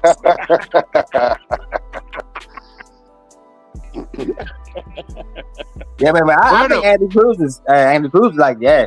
I seen him take clean shots. I seen him land great combinations, inside, outside, good footwork, man. Head movement. I like him. Like, I think he'll cook Roach. Andy Cruz. Where the fuck is DJ when we need him? DJ down there in the chat. He down there. Get him, Deej. Get him, Deej. Andy Cruz. Hold on. Let me ask y'all this question. I was gonna say, man, y'all be hating on some tight ass fighters, bro. Hold up. Y'all be hating on some good ass fighters, bro. I want to see how deep y'all gonna drag this amateur shit. Andy Cruz versus Tank. It ain't even about the amateur shit, nigga. It's about what I seen in the pros. Andy Cruz, the pro. His last fight, nigga, against that Japanese dude was one of the most exciting fights I've seen in years, bro. I like Andy Cruz, bro. I used to talk shit, man, but he's showing me something. Hey, but the point I'm trying to make this with the amateurs is this. A lot of the guys with the stellar amateur careers are afforded opportunities that the average motherfucker wouldn't. Bro, do y'all remember? I'm going to take y'all down memory lane, blast from the past. A motherfucker with like 7 to 11 fights, I can't remember how much, named Leon Speaks, beat the greatest of all fucking time. Look, as an amateur, but didn't even make the Olympic team. That's what I'm saying. Real talk. So these dudes get opportunities that the other motherfuckers don't. And you know what I always say, fellas, fighters is only as good as the opportunities they get. So they get these opportunities. Sometimes they pass the test with flying colors. Other times they get dog walk. But you're only as good as the opportunities you get. And with these motherfuckers being Olympic medalists, they get them opportunities. Cal Velasquez got an opportunity to fight Bud and Ortiz back to back. Word. You're right. All right. But I'm gonna say that's this. the point. I'm gonna say this. Andy Cruz versus Roach. Andy Cruz loses. Andy Cruz versus Tank. Andy Cruz loses. Andy Cruz versus Keyshawn Davis. Andy Cruz loses. Andy Cruz versus motherfucking Shakur Stevenson. Whoa. You say Andy Cruz versus Keyshawn Davis. Andy Cruz loses. Yes, I said that. I think Keyshawn could be Andy Cruz. Well, he hasn't beat Andy Cruz a day in his fucking life. Because Andy Cruz beat him. That is not the same. Exactly. It is not the same. Nigga. But guess what, though? You know what? Keyshawn should have been to knock this motherfucker off his high horse before Andy Cruz fucks around and get better. Yeah, I'm trying to get Andy Cruz early because if Andy Cruz hit his strat, it's gonna be hard as fuck to beat, bro.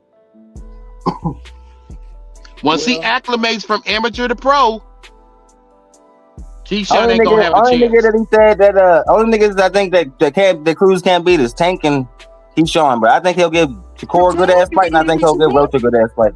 Hold on, you think he can beat Shakur Steve? No. That's what I just said. I don't think he'll be able to hit him. What Nine just said, he's afforded opportunities. I gave him 4 stellar fights. This bitch will come back 0-4, just like that. Am I lying? But if he get them fights when he got about 20 fights under his belt, he gonna be a problem, bro. Let me give you another one. If O'Shaquie Foster was to move up to 35, he would cook O'Shaquie. O'Shaquie's too pillow fisted. He hit harder than O'Shaquie. I think at 35 will do him good. I don't think O'Shaquie gonna be Cool Boy. Oh, hey, I made my choice. Now we're talking about that. I know that. I was like, oh, god damn, there it is. That's my choice. I'm rocking with Cool Boy Steph. Hey, Punch, I'm still undecided, bro. You still undecided, bro? I looked into that one, bro. Yeah, I like Cold Boy. I'm giving it to Cold Boy because of the reach and the IQ, bro. It's gonna be a good one, but O'Shaquie gonna have to get in there, man. And I don't think it's gonna be easy. That is your official pick. That's my official pick, Cold Boy Steph. Let's go. Damn, bro. Cold Boy Steph versus Andy Cruz. Andy Cruz loses. Nah, I wouldn't say all that. I don't know, man. Cold Boy could box his ass off, bro. These are guys. A lot of the guys you named, those are guys that could box with Andy Cruz. Yes, they all can. You know what I mean? But Andy Cruz ain't no slouch, bro. Dude can box, man. Andy Cruz just ain't ready yet. He's just not ready, bro. Like that's what we trying to tell you, RC. Like right now, yeah, all those guys could beat him. But I'm telling you, 20 fights under his belt, bro. The nigga's not going to be a slouch. Man, on Eddie Hearn matchroom player. If they get Andy Cruz to where they got Floyd Schofield, who we about to talk about next, Andy Cruz is gonna be a fucking problem, bro. I'm telling you. Andy Cruz loses to Floyd Schofield. All right. Nah. Like, now, all right. So now let's take it. No, you don't. No, you don't. Floyd Schofield's too aggressive. Andy Cruz will counter the fuck out of him, bro.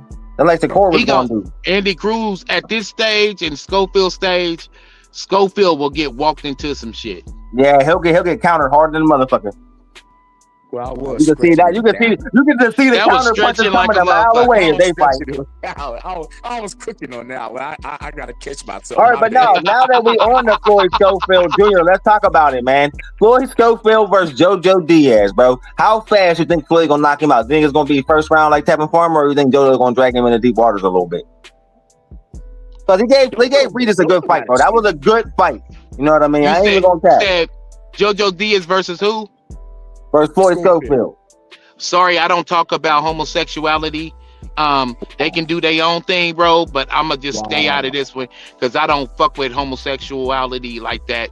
And to my niggas who don't, and to my niggas in the chat that don't know 913, that's what he says about bullshit fights. That was the same answer to Jake Paul versus Tank Davis. Don't take it offensive. But that's just what he equates bullshit fights to that. Can I ask you a question before I answer that? Will JoJo Diaz fly to Fort Worth and key his dad's car? JoJo got a hard ass head, man. Back slick just said in the chat, man. JoJo Diaz can take a lot of punishment. I think that's why he putting him in the ring. JoJo Diaz got a chin, bro. JoJo got a chin. I don't think he gonna knock him out. I'm gonna keep it real with you. I don't think he gonna knock him out. I don't think he's gonna knock him out either, man. Dude is hard to knock out. So, but we have seen JoJo on the ground a few times, though. Yeah, but still, as far as that fight's concerned, man, I don't care about that fucking fight. I don't care about nothing. I don't care. I think it's funny that he said Oscar's taking him down the path of cooking all the old niggas on their way out the door. That's funny to me. You don't get credit for that. That's what you're supposed to do, though. With a young up-and-coming fighter, it just looks fucked up now because he had a fight with Shakur and backed out of it. If we don't do that, it looks fucked up now. But now he's on a trajectory that he needs to be. But I just don't fuck with him because of that. I don't because either. You lied. You got keyed your card, motherfucker. What they called the SWAT team on you and said you had drugs on you, bro. That's just like some of the weakest shit ever. Remember all the bullshit, and chorus cooks spiked their food, all type of bullshit like that. You know what I'm saying? You went to the hospital. The over dramatic picture, hell yeah, that shit was over dramatic. Like nigga, I didn't have food poisoning before. I ain't never looked like that. Pray for my son. How many fights Schofield got? 20 now after the Tevin Farmer win. Okay, all right. So 20-0. I'm trying to no, the reason why I asked that question, I'm trying to see when will Oscar take the leash off him. And probably after this fight. And feed him to somebody that can really give him a challenge. No, because it took him a while for him to take the leash off of Ryan. It took him a while. Long time. A good while, yeah. Because I think it was after the Luke Campbell fight, and Oscar doing the same thing he did Ryan. You know me? Remember he had Ryan fighting all them old school people, and then I think it's gonna be the same thing, and then he gonna. But I don't know. I just think he gonna do Schofield about another 2 or 3 more years before he can take the leash off. Just keeping it real with you. We'll see, man. But you know how Oscar is. What is that? What is it? A $5 million contract for what? How many fights? I think 5 fights. 5 years, 5 million. You know how long he can string that out for real? So a long time. We'll see, bro. That was a stupid ass contract to sign for the Schofield, man. But I'm gonna tell you one thing though. Watch this. Before Schofield gets 25 fights, I think Andy Cruz is gonna be at 15 or 18 fights. And that's when he's gonna start to get dangerous, bro. And I got another one, and this is gonna really stamp what I'm about to say. Andy Cruz can't even beat Abdullah Mason. I don't know, man. Abdullah Mason got a glass jaw, bro. He got dropped by a nobody. And when that happened, man, when you get in there with a real contender, bro, we'll see. We'll see. Now, guess what, though? I got one more. Abdullah Mason gonna move up to 140 before Oscar takes the leash off of Schofield. Definitely. I think Abdullah Mason gonna win the title and move up, bro. And speaking of Abdullah Mason versus Sam Noakes, I did a little research in the Sam Noakes. Dude is a slugger, bro. So if he draws Abdullah Mason into a slug match, this fight could get real interesting. Nakatini was a slugger. That don't mean shit. I mean, he ain't try to slug with Nakatini like he did with the dude before him. So we'll see. He might come out. Sometimes Mason come out with something to prove and try to get it and leave himself open a little bit. If he do that in this fight, I'm telling you, he's gonna hit the canvas. So he gotta fight real Mason smart. Remind me of y'all. He reminds me of Zab Judah. Zab Judah was a dope ass fighter, but his chin always betrayed him. You know what I mean? Yep. And like I said, like Abdullah's nice, man, but bro, nah, dog, like that was glaring, dog. Like he's not supposed to get dropped by dudes. Like dude. I can say it's a learning experience. You can say whatever you want, man. But like I said, man, if he would have really got in there with Keyshawn Davis, bro, Mason would have been on the ground, brother. He get in there with who? Like, yeah. With who? Hey, but I know you can say who now because you like to take your shots at top ranked man, a PBC guy, but let's not act like Keyshawn Davis ain't one of the best fighters in the world. He's one of them. He's he's a cautionary tale because he ruined his own goddamn career. Let me give you the heads and tails of Abdullah Mason. Let me give you the heads and tails. I ain't sold on him. I know this from personal experience. Your first couple of fights as a pro, you'll never get hit as hard as you do within your first couple of fights. It's because you're acclimating from the amateur style to the professional style. So dudes that steal you for a shot. You know what I mean? That's just a fact.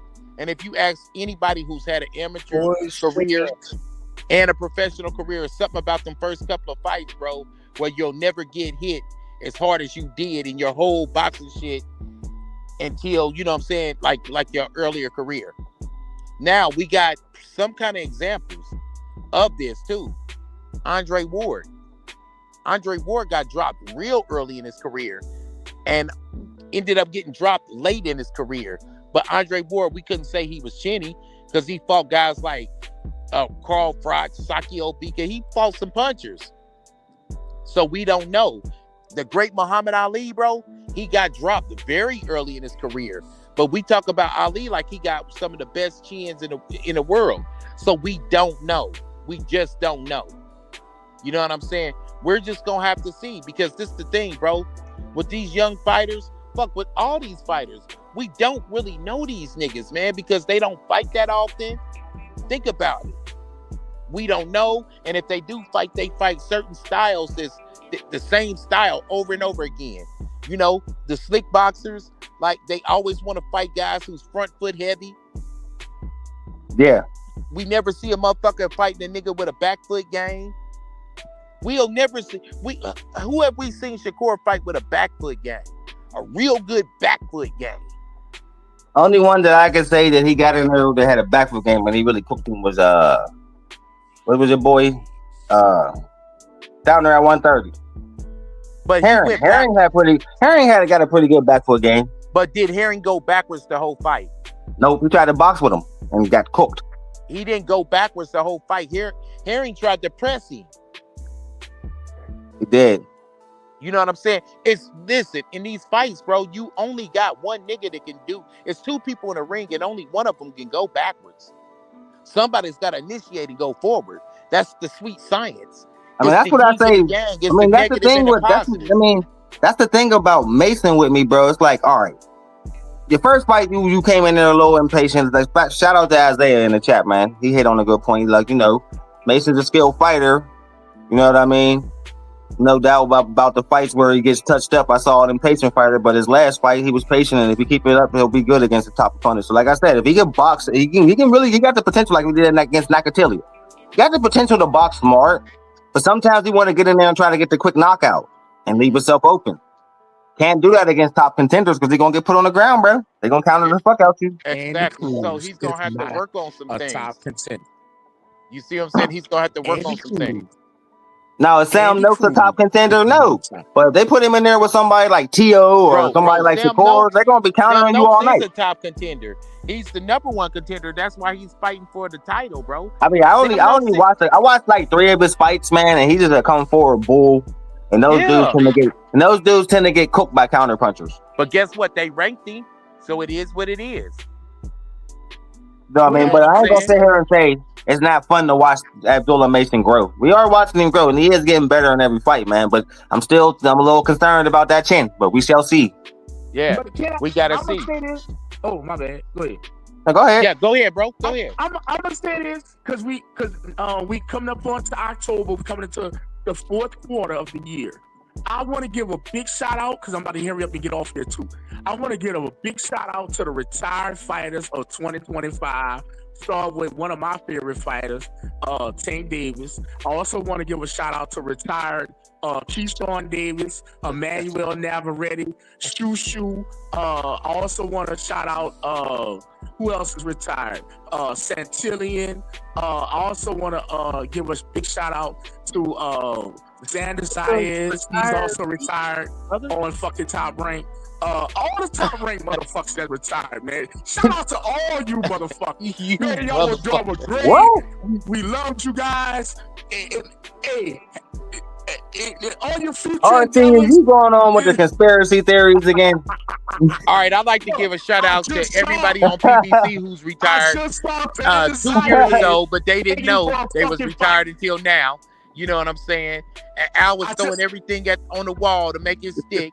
Yeah, Tank, you gonna fight Jake Paul.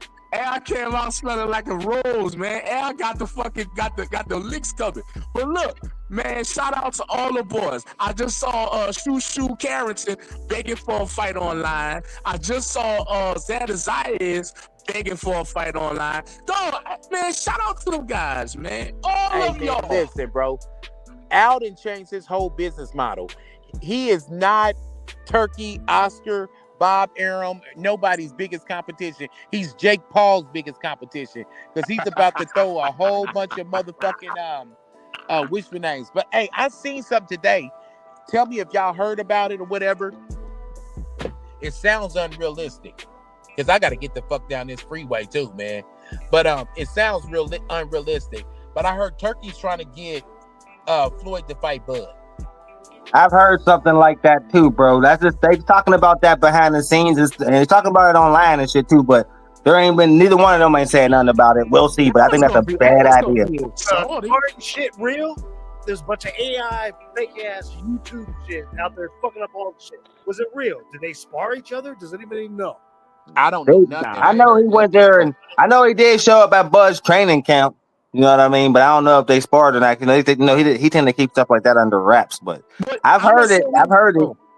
But I'm gonna say this: if Floyd was to fight anybody, it's gonna be overseas because of the condition of his hands. He's not gonna get licensed nowhere in America. I'm gonna tell you that now. That would have to be. So Slick down in the chat said hell no. Yeah. Nah, yeah. But I heard something about it. I don't know whether it's true Floyd or not. Can get a license. But you know, man, motherfuckers be making fake ass videos all day long, man. Like fake ass, I'm breaking it. You heard it first here type shit. So you never know with shit like that. Cause that shit do turn around and resurface. But yeah, bro, I don't know. I'm cool on that shit. But yeah, with that being said, Punch, man, thank you, bro, for allowing me to come on your platform. Everybody in YouTube land and the motherfucking chat, y'all hit the like button and subscribe. Punch is the new up and coming motherfucker, man. You ain't pimping like me though, but you're cool. You cool. You know what I'm saying? We get in there, dog. We get in there. This is my motherfucking nigga. you know what I'm saying, my homie, my bro, you know what I'm saying? Hit the motherfucking like and subscribe button.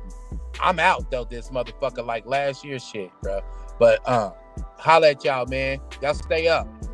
All right, now have a good night, brother. All right, we're talking about boxers begging for a fight. When the hell's Murtazalia going to get a fight? Good fucking question, bro. Hold on. Ask Murtazalia when he gonna call out Fundora. And I'll wait. And like I said, when is Murtazalia gonna call out Fundora? Shout out to Tank and all the retired fighters, and shout out to Fundora, the best boxer alive since the best boxer retired. I'm fucking out of here. You heard me? You get your drunk ass to bed, RC. But Murtazalia, he won't call out Fundora. Oh fuck no. He won't, bro. Like, hey, I don't really hear him calling out many people, bro. But that dude need to fight soon, bro. Because he's been an actor. We ain't seen him since the Tim Tszyu fight, right? Yeah. Tszyu and Fundora, them both had 2 fights since the last time we seen Bachram. Yo, are they that scared to fight this motherfucker, or just do he got horrible promotion behind him? What the hell's going on over there? He's lined up here shortly, right? Against Thurman. What is that? November? Oh, that's Fundora. That's Fundora. Yeah, not Bachram. Yeah. Yeah, Bachram. Since he beat the hell out of Tim Tszyu. I think his problem is he don't bring much money with him, you know. Maybe that's it. And he can crack. So I think that's why. Well, Lubin was supposed to be his mandatory, but he got out of that. And then there was somebody else who was supposed to be lined up to fight him. I think it's the English bloke. Was it Josh Kelly? It was Josh Kelly, and then he pulled out. And then he got out of it. So nobody seems to want to fight him. I mean, I guess you're right. They be saying that like not much pay for a high risk. So yeah, maybe that's what's going on with Bachram, bro. He needs some better promotion behind him. He need to get on one of them Riyadh season cards, man, and show out. You know what I mean? I think that's the only thing you can do when you get stuck on the ringer like that. These what do you call them? The people that hold the belt, we've got the belts. The WBC, IBF is the one he's got the belt for. They need to, if people duck out of being his mandatory and get out of the fight, they need to start dropping them out of the top 15. That's the only way they're going to learn. Let me see, man. Slick and Pale been going at it in the chat for an hour. Let's check the score of the game, bro. 37 to 40. Yeah, I'm watching it. Green Bay got the ball. Overtime. Oh shit, somebody about to be mad as hell in my chat in a minute. We're gonna laugh at whoever lose. Because my team won today. Let's go, Steelers. Yeah. Slick was right all along. The 2 trash teams can make a good game. That's funny. They're in a fucking shootout right now. But shit, man. I had one more thing I wanted to talk about before I got out of here. Go ahead. I'll be back. All right, Beyond. Yeah, it was nice. Thank you. Appreciate it. Oh, man, come back again, bro. It was good to have you up on the panel, brother. Yes, sir. Peace all. Mark Punch starting to attract some fans. Here we go. You see, I got more people in my chat than I ever had. People starting to see the light, man. I'm trying to tell you, man. Can't hold back the facts forever. Even in the chat was busy. Oh, yeah. I timed out 6 people today. Yeah, man. I had to time out a couple myself. Yeah. Oh, there's some We're people coming up trolls in this bitch. Let's go. Saying fucking stupid shit. I mean, I don't know. Yeah, bro. You see the bullshit they come in here saying, bro? It'd be like, damn, man. Like, I ain't even going to even repeat that shit. I'm not even going to entertain it. I'm just going to ban you immediately. Like, you come in talking shit about your favorite fighter, man, but don't come in on the racy shit because I'm just going to ban you. I'll never repeat what you say, bro. You just wasting your time. Talking about sexual shit as well, you know what I mean? Like, there's a lot of weirdos, man. Like I told you, like there was like 4 people in my goddamn little inbox trying to get up here, and I'm like, I don't know none of y'all. I ain't letting y'all up here. Yeah, I see why you're nervous. You gotta interact in my chat, some of them idiots are saying in the chat. Fucking hell. Yeah, you gotta interact in the chat like on a regular basis where I let you up on my panel. I don't just let anybody up. You know what I mean? Unless you coming up and chill like Beyond just did, man. Come back, Beyond. You was cool. Like people like that more than welcome. So when you come up here trying to talk shit and disrespect and all that, then I ain't got time for that. You can't. This ain't even a space for you. So you banned. See in the chat, Slick and Pell both getting upset because I said their team was putting on a good show. Yeah, man, Isaiah, you made good points, bro. I like when you can come in. You can always come into my show with your opinion, bro. Like, I'll never challenge your opinion, man. Just don't come in like being crazy disrespectful. You came in like disagreeing, but you disagreed the right way, man. And I like to go back and forth like that, bro. You know what I mean? That's what the channel's all about. That's what we all here for, man. Like, you know what I mean? We all want to voice our opinion. I don't mind that shit. It's not hard to be semi-civilized, you know what I mean? Like, I rarely get new people on my channel, man. I rarely got, 11, 12, 13, 14 people in here. That's rare. It's usually like 5 of us. We just being here chilling, chopping shit up, bro. But I'm always 100 with it, man. I always speak my goddamn mind, and I stand on what I say, bro. Like, you know what I mean? You might not agree with my opinion. I might say it aggressively, bro, but I know what the fuck I'm talking about over here. You know what I mean? And now a lot of people are finally starting to realize that, man. So, like, welcome, bro. Welcome. Yeah. You're an acquired taste, Punch. I am. Takes a little bit to get used to you. It's like you gotta weed through my bullshit. You gotta be able to tell when I'm trolling and when I'm being honest, man. Like, but I kind of mix it together, man. So I'm like a blend of the whole thing. And on top of that, when I call fights, I'm pretty damn good at that too. That was one of my hidden talents I found out from YouTube. So I gotta thank YouTube for that, because I would have never knew I could do that shit if I never started this channel. That's true. You are good at that. Like, you know what I mean? But as far as this boxing shit, man, yeah, man, I'm calling out the losers now, Mark. I'm calling them all out, bro. All of them. I ain't being nice no more, man. And I don't give a damn who like it. Like, it's like, man, when I see people constantly making excuses not to fight somebody, man, there's only so many you can make after a while, and you just look scared at this point. Yeah. And people get so offended by that. Like, they get so offended by it, Mark. Like, what you mean scared? He ain't scared. Like, bro, like, it's okay. I get scared. You get scared. We all get scared. That's normal. Like, a lot of people don't want to admit that shit.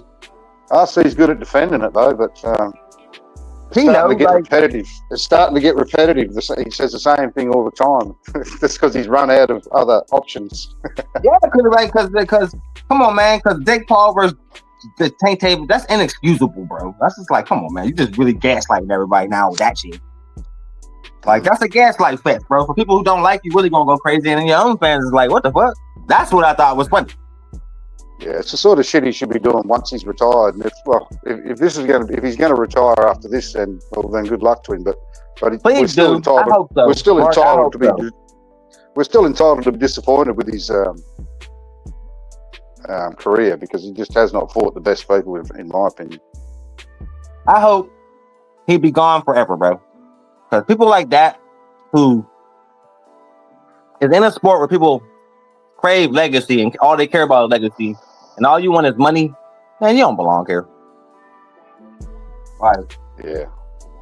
Unfortunately, they allow wanted money and legacy. Like, Mayweather's left. Yeah, he made the most money, but he also fought a ton of world champions. He left his mark on the sport. DeMonte ain't do that. No. Right. Not at all. No, like, we're not going to be talking about, remember when Tank fought this guy? You remember when Tank fought that guy? We're going to be like, man, that dude is known for, he's the face of ducking. You said it, Mark, the face of ducking. But RC's told us in the past, and he's 100% correct. He's said in the past that Tank was just built up as PBC to be like a little trinket, a little money-making cash cow. And they, I suppose they've done a fair job with it. They would have earned some money off him, but he's done nothing for his, 50 years' time. Nobody going to be talking about Tank. And it's crazy because he say all I care about is money. So what we do? You look up his net worth. All right, well, how much money this nigga got? $10 million. Yeah. Hold up. Something is severely wrong here. It makes no sense. How do you make less than Devin Haney, Terrence Crawford, Vasily Lomachenko, Canelo Alvarez, Nalia Inoue, Alexander Usyk? Look, they all make more than you. Yeah, it made no sense, because I think when we looked it up, Bud's net worth was 15 or 17 million. Like 15 or 17. Yet they say that he hadn't fought anybody and never had any big fights. Then how come he's worth more than Tank when Tank's supposed to have had all these big money fights? It just makes no sense to me, unless that's not a true reflection of what they're worth. I don't know. I don't know what the fuck that means, man. This game ended in a draw. For real? Yeah, 40-all. Let me change it back. Yo, y'all can hear me? Yeah, what's up, Isaiah? Welcome to the show, brother. Yo, salute. I just wanted to jump up real quick because I heard Mark say something about Tank. He said he just said that in about, I forgot how many years he said, but that nobody's gonna be talking about Tank. But we cannot sit here and not say Tank ain't gonna go down in that Hall of Fame, because he definitely is. Hall of Fame? I think he's gonna go down as a Hall of Famer for sure. How you figure? Oh, he'll get in that Vegas one, I reckon, but not the proper one. Not my I mean, for one, Tank, he's a 4-division. He's a what? 3-division champion, right? He's a 3-division. I think he's actually 4. Or 4-division champion. Yeah, I think he's 4 because he went to 140. Yeah, he's a 4-division champion. Yeah, 4-division champion. He got ran. Okay, so remember, people give Keyshawn more credit. Who's his best opponent? Santa Cruz. Hold up. Who's his best opponent? Santa Cruz, Pitbull, or Ryan Garcia? I'm sorry, I gotta go Pedraza. I gotta go Pedraza, and I'm gonna go into detail why. I'm gonna make it make sense. Because when Keyshawn fought him, he beat up Pedraza. He's the next big thing. Everyone praised him, but we can't forget Tank did it first. Tank beat him first, and also too Leo Santa Cruz. That was a good fight, but I always credit the Mario Barrios fight at 140. Why? Because that fight, I seen an interview that he didn't even want to do that fight. Trash, bro. Barrios just fought Pacquiao to a draw. He trash. Yeah. He's not good now because his last 2 fights. They've been draws, but before Tank went up there and he said he felt uncomfortable and he did what he did to Barrios. That's why I credit him, because he stepped out that comfort zone. But obviously, I would agree. love to see That's the one fight where Tank showed me he could dig down deep. But I don't think Pedraza was his toughest test. Yeah. I think his toughest test was Pitbull. It was on a had a rehydration clause on it though. Let's not pretend it was a proper 140 fight. He had a rehydration clause on that dude. I don't even know about round the one said he's a 3-division. Round one said he's a 3-division champion, not a 4-division champ. 130 to 140. That's right. Yeah. That's what. But you see, the only reason why I say Pedraza was because Pedraza was that dude, and everybody. He was. There was a lot of hype around Pedraza. There was a lot of hype around him. But I don't think he did enough to Hall of Famers, man. Like, well, you know what, bro? If they think somebody like Loma, Hall of Famers been been at least top 5 on the pound for pound list. They won Fighter of the Year. You know what I mean? They've had a couple of super fights now. Tank's super fight is Ryan Garcia. He's never been Fighter of the Year. He's never been top 5 pound for pound. I've had him as high as 6 on mine though. I have. But you know what? And he has gotten knockout of the year and all that. He got knockout of the year before. That's true. Yeah. And all that stuff is cool because you see for me, Tank, he's my favorite fighter. So, but he's one of them. And I do like Shakur. I just don't like. I like Shakur as a boxer in that ring. All right, I got a Tank fan up here, so I have to ask you this question. But I know. So my thumbnail got you a little heated, huh? You didn't like that, did you? Nah, it didn't even get me heated because I'm making good points on why though. Like, you know what I mean. But I want to ask you a question. Because the only other Tank fan I really get up here is RC. So I want to know, are you excited for this Jake Paul fight? I'll be honest, I'm not. I don't like it's some bullshit. It is, but I'll be honest. Wouldn't you prefer him to fight Lamar Roach? I'll be honest. I would rather him fight Shakur and then revisit that Lamar Roach. But Bro, you're the first Tank fan I've ever heard. I swear to God, bro, you are the first Tank fan I've ever heard not run from that Shakur fight, bro. Nah. You see, where the hell did you come from?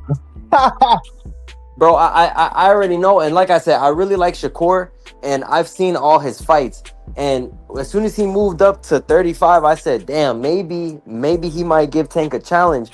I just don't see Shakur bringing that fight to Tank. In a sense where, I mean, Tank, he's a little dude. Shakur is not that big himself.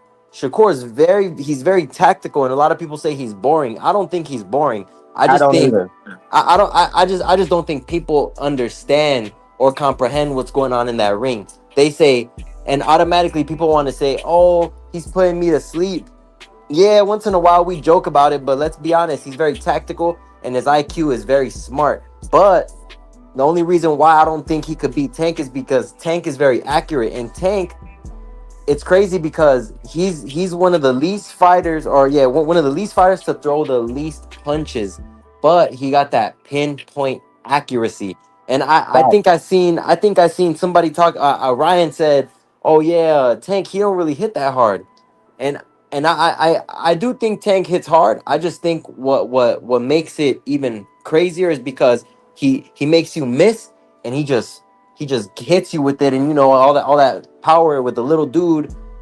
It supposedly he was knocking out heavyweights. So Well, yeah, but I'm not taking nothing away from Tank's boxing skill. Round one, I put the link up, bro.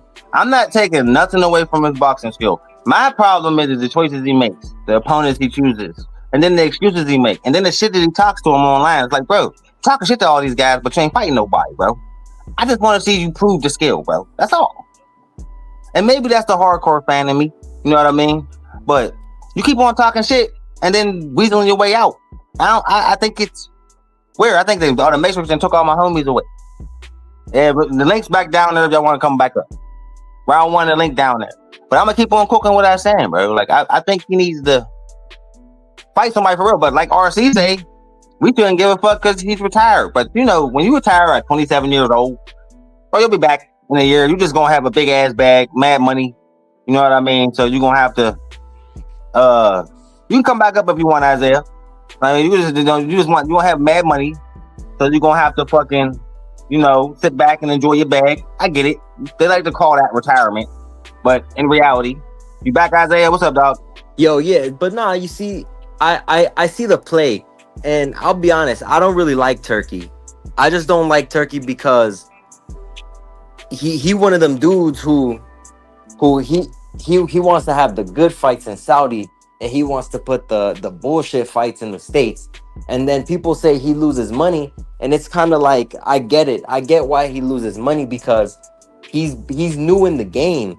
To me, I need to see more Turkey, and shout out to some of the cards that he's put on because they've been phenomenal. I'm not gonna sit up here and just bash the dude and say, oh, he's trash for boxing. I like what he's doing. I just don't like that he's trying to fuck with the Ali act. Oh yeah, I agree, bro. Like yeah, that's where I draw the line with it too. Like, don't fuck with that. What up, Flick? Welcome to the show, bullshit. Dog. What's that? That's, to me, that's just bullshit. But for as far as that, back to the Tank situation with Jake Paul, I see the play, and you know what? I do believe that this is gonna make him an even bigger superstar. One, because we gotta remember that, and some of Tank's fights when he was with Floyd, remember they used to be fake beefing, and I say fake beefing just because everybody toward the end of toward the fight would be like, oh, it's fight week, is Floyd gonna be here? And what do you know? Floyd came out the shadows. But wait, weren't they beefing? To me, I just think Tank's been around Floyd, or he was around Floyd so long that he knows how to milk the game. And all this retirement shit, I don't think he's retiring, bro. Can I interject right there? I just want to piggyback on that. Yeah, no, for sure. Okay, that last point you made about the Mayweather, right? The thing is that the kid never got to grow into his own. And I think that really bothers him. Exactly. For instance, when he first talking and all this shit. When he first came out, they wouldn't allow him to talk. They used Mayweather to be his identity. Yep. Mayweather used to do all the talking in the beginning, and then Mayweather stopped talking. It was Leonard Ellaby, and then he finally started talking on his own. And when people start getting a grasp of the kid, it was a bit too late, right? Because they start molding him into, it ain't who you fight. We could put you anywhere. You the face now. You could just make money. But here's my thing about it. Let me ask you a question, right? When you go to a job, right, and you apply, you got to get hired first, right? Yeah. You go through training, right? Yep. If you don't do good through training, you get fired, right? Yep. They don't even hire you. All right. So therefore, you have to prove to someone that you're worthy of their job, correct? When you go through training. Yep. So why would I give Tank all the accolades when I see little guys going through the struggle, wanting these fights and getting these fights, and they went through the hard way to become champion, versus looking at Tank? He might be a 3 division champion, but the only merit till this day is 2025, and we're still bringing up Pedraza and Leo Santa Cruz. Okay, let's not forget Pitbull made a name off of him, but somehow in return, we're making it seem like Tank made a name off of Pitbull. Because why? Pitbull was successful. No, that's not how it works. He picked Pitbull. Pitbull was supposed to be a cherry pick. Let's not forget Pitbull was on his He was. undercards. Pitbull was on his last 2 undercards before that, and he was a replacement. Let's not forget about that neither. Okay, you had a hard time with like. Hold on though. No. Let me land the plane. Let me land the plane. Okay. Let me land the plane. So when you see stuff like that, now we're gonna add Pitbull to the plate because he became a champion. He wasn't a champion then. I heard somebody earlier say that Pitbull, he beat. Let's load out a list of champions he beat, and one of the names was Pitbull. Pitbull was not a champion then, right? Nobody knew who Pitbull was except me. Hell no. I mean, shit. I was like, why don't he fight Pitbull? I knew a little bit about him. But I watch undercards like that. You know what I'm saying? When they was looking for somebody, I'm like, fight the guy that was on your undercards, because it would be right in the PBC fashion. Because where do you think Canelo came from? Canelo came from Mayweather undercards. You understand what I'm saying? During the Golden Boy era, when Mayweather fucking with Golden Boy.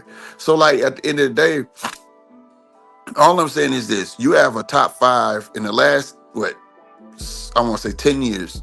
When it comes to these classes, we call them classes, and it's usually your top 5. And those top 5s get mentioned a lot, right? Like the Shakurs, Tanks, they become synonymous with each other, right?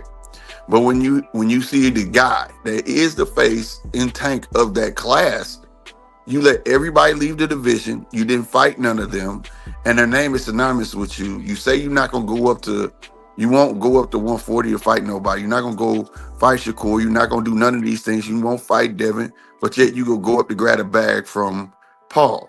The excuse is they give him for that is, well, it's a bag. It's enormous. Didn't he get the bag with Ryan? So if he gets the bag with Ryan, it's no difference than him doing this. He has choices that he has to make on his own. It's not too late, but yeah, 3 belts should not just be able to get you to go in to the Hall of Fame, especially if you don't represent them. Yeah, that's what I was thinking. Like Hall of Fame, that's elite, but he hasn't fought a pound for pound. Name one pound for pound fighter he fought. He hasn't fought none. That's what I was about to go there with. That was the point I was about to go to next. Proving like, nah, not Hall of Fame. Great fighter, could have been Hall of Fame, but the sector he chose, like the boxing cares about legacy. So if you don't care about legacy boxing ain't gonna care about you, bro. And that's just how it is, man. Yeah, this is a legacy sport, man. Right. Now, if you want to go down as one of the greatest showmen on earth, fine. That's cool. But put that asterisk. But there's been a ton of them. Prince Nassim, he ain't in the Hall of Fame. No, he was a show. He was a showman, right? But he was a showman. Like, yeah, you was fun to watch, bro, but you got cooked in your biggest fights, bro. so at the end of the day, like I said, man, I mean, I get it. I like Tank, but like Tank for what he is, not for what you think or what you want him to be. Like him for what he is now. You know what I'm saying? So that's how I look at it. I look at Tank as an entertainment fighter. I get my excitement off of it. But do I look at him having a criteria of a guy that you see going through the ranks and actually trying to create a legacy and get these belts? No, I don't. Because like I said, he has that, and it's not too late for him. He's still not saying that he wants the Roach fight. He's still not saying that he wants to fight Shakur. He's still not. You get what I'm saying? Instead, you got to give us a circus act. Who does an exhibition while you're active? While you're active, bro. That's what's blowing all of our goddamn minds, and that's what his fans don't seem to get. The thing about that, I wanted to tell the other dude, but the thing about that is like, look, he was a 3-division champ, yes, a 2-time champ at 130. You know, with I believe it was the IBF and the WBA. But you know, he got the WBA, I believe, from what's his name? Santa Cruz. But he moved down. And I don't know if Santa Cruz, he was just like the WBA champ, right? Yeah, Santa Cruz came up. He was 130. He was 130 champ, and he was 126 champ at the same time. Okay, at the same time. But so he was like what, the regular champ as well at 130, right, or something? Yeah, he was a regular champ. He was the regular champ. He moved up 2 weight divisions. Then after that, fought Mario Barrios, who yet again was another Reggie champ who had the WBA Reggie belt.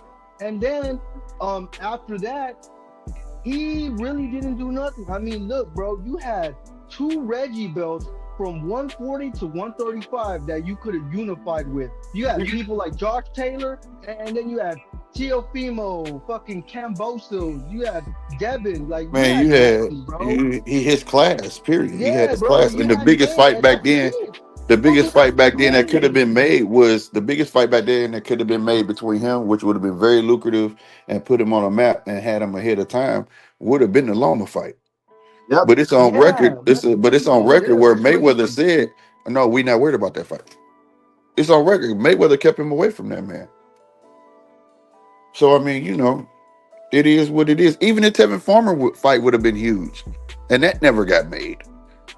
There was fights that he would be way, way larger than what he is now. But I mean, it's fine. Like I'm not, like I said, man, if you got to go prove your life through everything else and you think I'm just supposed to praise this man based on accolades, because most of his fans want to talk about Tank. They don't talk about Tank like, oh, he's a great boxer. He's a knockout artist. He's this is that. And they don't leave it there. They want to go into the aspect of accolades. It's like, hold on, dude. I know a bunch of other fighters that got way more accolades. Yeah, that's what I'm saying. Like, yeah, there's a lot of stuff you got to achieve to be considered Hall of Fame. Yeah, so you got to separate the two, bro. Separate the two. You know what I'm saying? Like every Hall of Fame boxer you could think of did something prestigious in the sport, man. Tank didn't decide to become 3-division champion, but like you gotta make your mark. He ain't never been no like top 5 pound for pounder. Like he ain't never had a super fight. Like it's just like he ain't become fighter of the year. He had knockout of the year, but he ain't never, achieved nothing serious. Like have he ever been lineal champion? No, because he's not fighting. He ain't never even been lineal champion. Like it's like he's not fighting anyone. That Mario Barrios fight came about, bro. Nobody even knew who the fuck Mario Barrios was. Nobody knew who Pitbull was. Nobody knew who Hector Garcia was. There's a lot of niggas he fought. Nobody know who the fuck these dudes were. Like, why are you even fighting these dudes? Like I said, I'm not, and this isn't hate. It's just I'm getting to the point where it's like, okay, if you like Tank, I like Tank for what it is, for who he is. You get what I'm saying? Don't like him for what you want him to be. He's not gonna be there. He's not gonna give us a fight that's worth really, really watching, like fighting his class. And like I said, it's not too late for him to do it, but he's just. I got another Tank fan out here in the chat right now. He say the other guys are boring. Tank hurts guys and actually finishes them.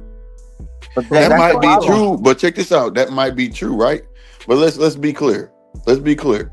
The two guys that was relatively unknown and was supposed to not give him any fucking trouble gave him his 2 hardest fucking fights. One was named Pitbull Cruz and the other one was named Lamont Roach.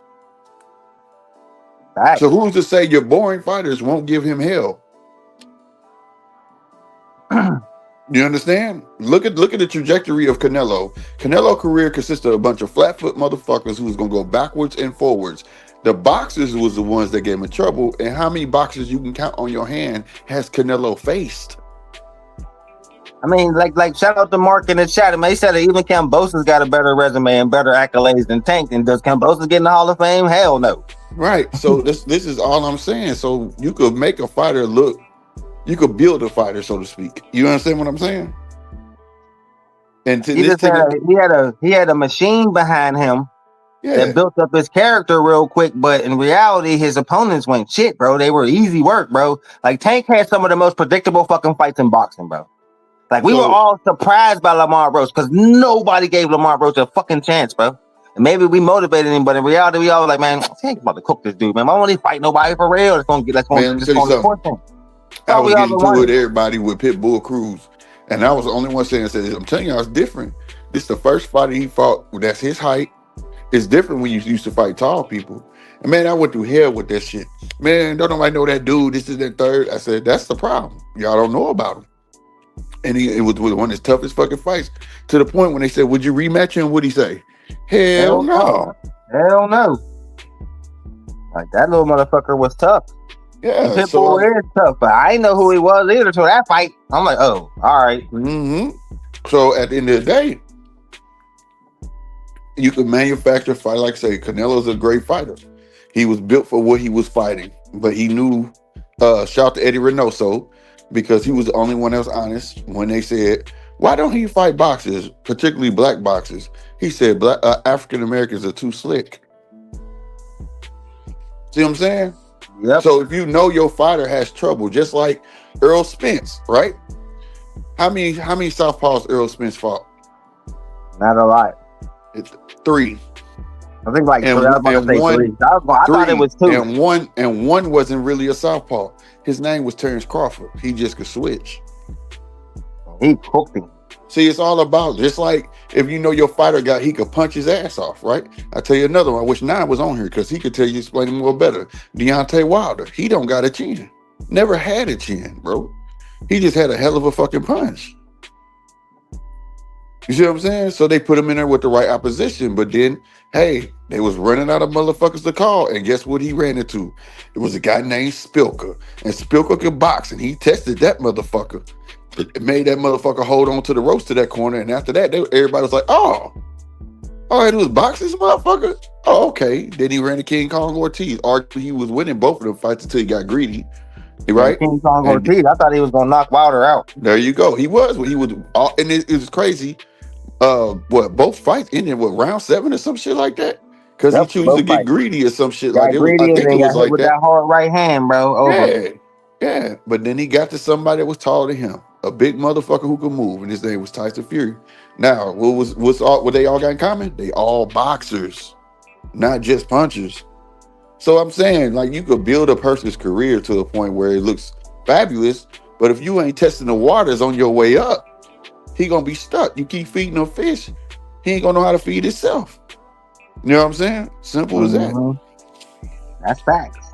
So that's just how I look at it, bro. Like, I don't get mad when people like Tank fans and all that stuff. That's cool, but just separate the two. Don't talk about like he's a world beater. Oh yeah, man. What world has tonight? Yeah, like what world has he conquered? That's what I be trying to explain, but they go right over the head, bro. They ain't hearing none of that shit. What world did he conquer, bro? They think Tank got the greatest resume in the world.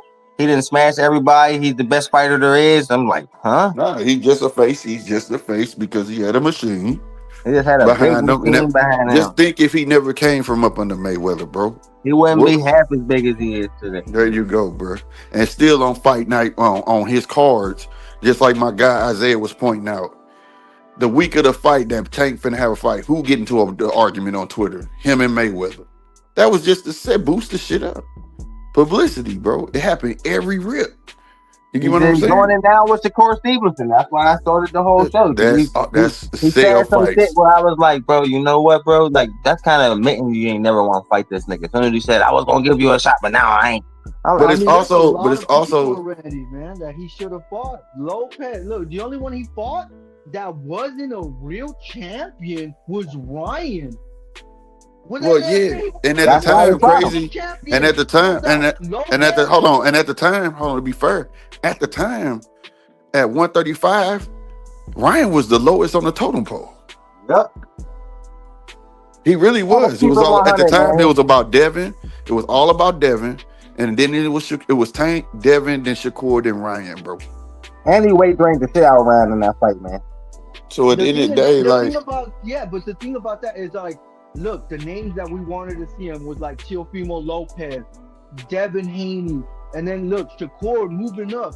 2 guys already moved away, and then a guy like Loma just retired. So these names he's never picked, and he picked one out of the 14, whatever they want to say with Ryan. Ryan was never in that conversation.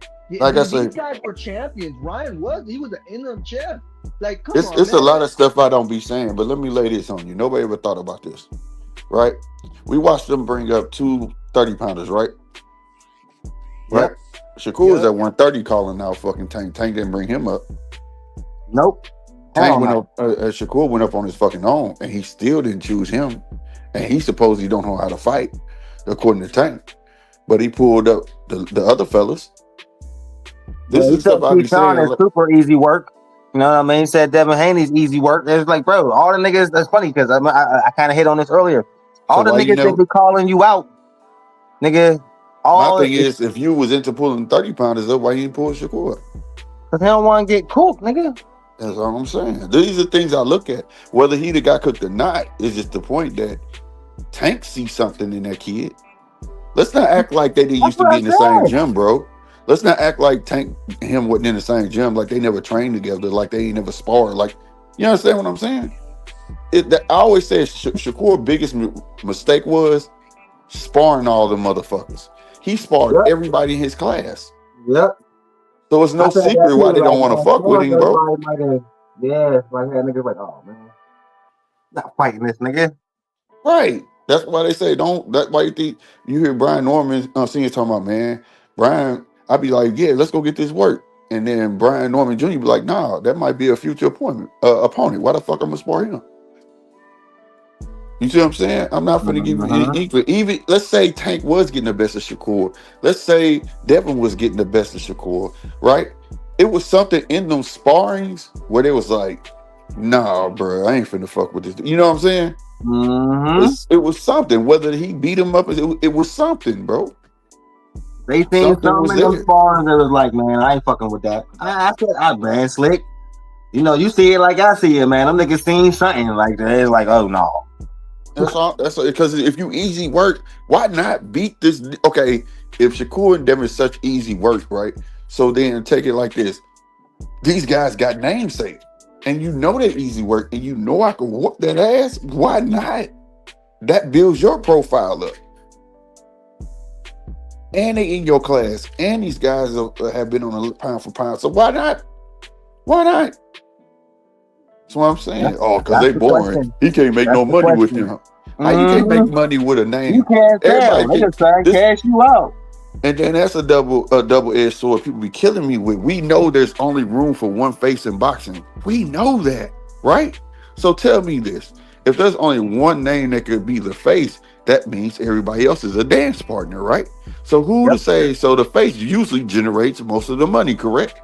That's why people are coming. So therefore, your dance partner is damn near irrelevant. But if he has some namesake, that makes it better. Case in point, he fought Pitbull. It was not as large as him and Ryan, correct? But Ryan was not the fucking face. Ryan was the face of the fucking internet. He was the face of fucking boxing. Shakur is not the face of boxing, but Shakur has namesake. But you could fight the Pitbulls. You could fight the Hector Garcias. You could fight them guys, though. Make it make sense. But then when I say stuff like that, people say, oh, it's because they're boring. It's going to be a boring fucking fight. Motherfucker, you didn't even know who the fuck Hector Garcia was to even say if that was going to be a boring fight. But you know who Shakur is. Barely knew who Frank Martin was. Yeah, that's what I'm saying. And that's what I'm saying. Like, the arguments don't make sense to me, bro. It's just like people want to give all these accolades to certain fighters, and in this day and age, the motherfucker who want the smoke, the motherfucker who get the smoke, the motherfucker who been dying for the smoke, and he finally get the smoke and beat your favorite fighter, y'all want to come just move the goalpost. We'll fight Benavidez, or is he gonna defend it? Is he gonna defend the belt? Let me tell you this. He has defended his belts at 140. He defended the belts at 147. Let's not forget he had a belt at 147, did he not? That's why I was like, bro. He defended belts. He defended belts. Yes, when he come undisputed, it's like I conquered the fucking division. That's the fucking point. I've conquered the division. It's different when you live at a division. People compare what Bud doing to Canelo. Canelo stayed at 168. He didn't want to go nowhere to become undisputed. But nigga, I'm trying to conquer the world, nigga. You understand me? I'm trying to conquer the fucking world. I done left 135 lineal. And if people say 3-time lineal, he's 4. 135, 140, 147, and then now you got 168. He's making history, bro. And people hate on it. I don't understand. For other fighters, it's not just Bud, bro. Motherfuckers who really want the fucking smoke going for these belts, give them their motherfucking credit. Quit saying they thirsty. This is boxing. You're supposed to call the champ's name out. You're supposed to go for the head of the throne. But instead, when you hear Tank say shit like, man, why would I fight him? They wanted me to fight him. But did you just see his fight? You saw how he looked when he was talking about Devin. See what happened to him? And I beat Ryan, so why would I fight him? That don't mean you can do that. Because it's boxing. Styles make fucking fights. But you'll hide behind that veil and you piggybacking off Ryan's success. That's not your success. That's why I call the nigga scared, bro, because he's taking credit that he don't even deserve, bro. He think he bigger than boxing. And nobody's bigger than the sport, bro. And he just found that out the hard way. That's all. But I say that to this punch, just as much as Tank said that, I hope he can't say he didn't watch that Bud and Canelo fight. Or if he didn't, so be it. He know who won. But I hope he watched that fucking presser. Because guess who tried to run that same dumb shit? Canelo did. When he said, what elite fighter had you fought? And he said, oh, He said, nobody. He said, oh, okay. He said, you? He said, oh, yeah, of course, me. He said, what? He said, okay, when we get around, I'm going to stuff a mud hole in your ass, then you going to be a fucking nobody. Did that not happen? Yep. So who's to say that same shit wouldn't happen to Tank? Just because one person beat somebody don't mean you could do it.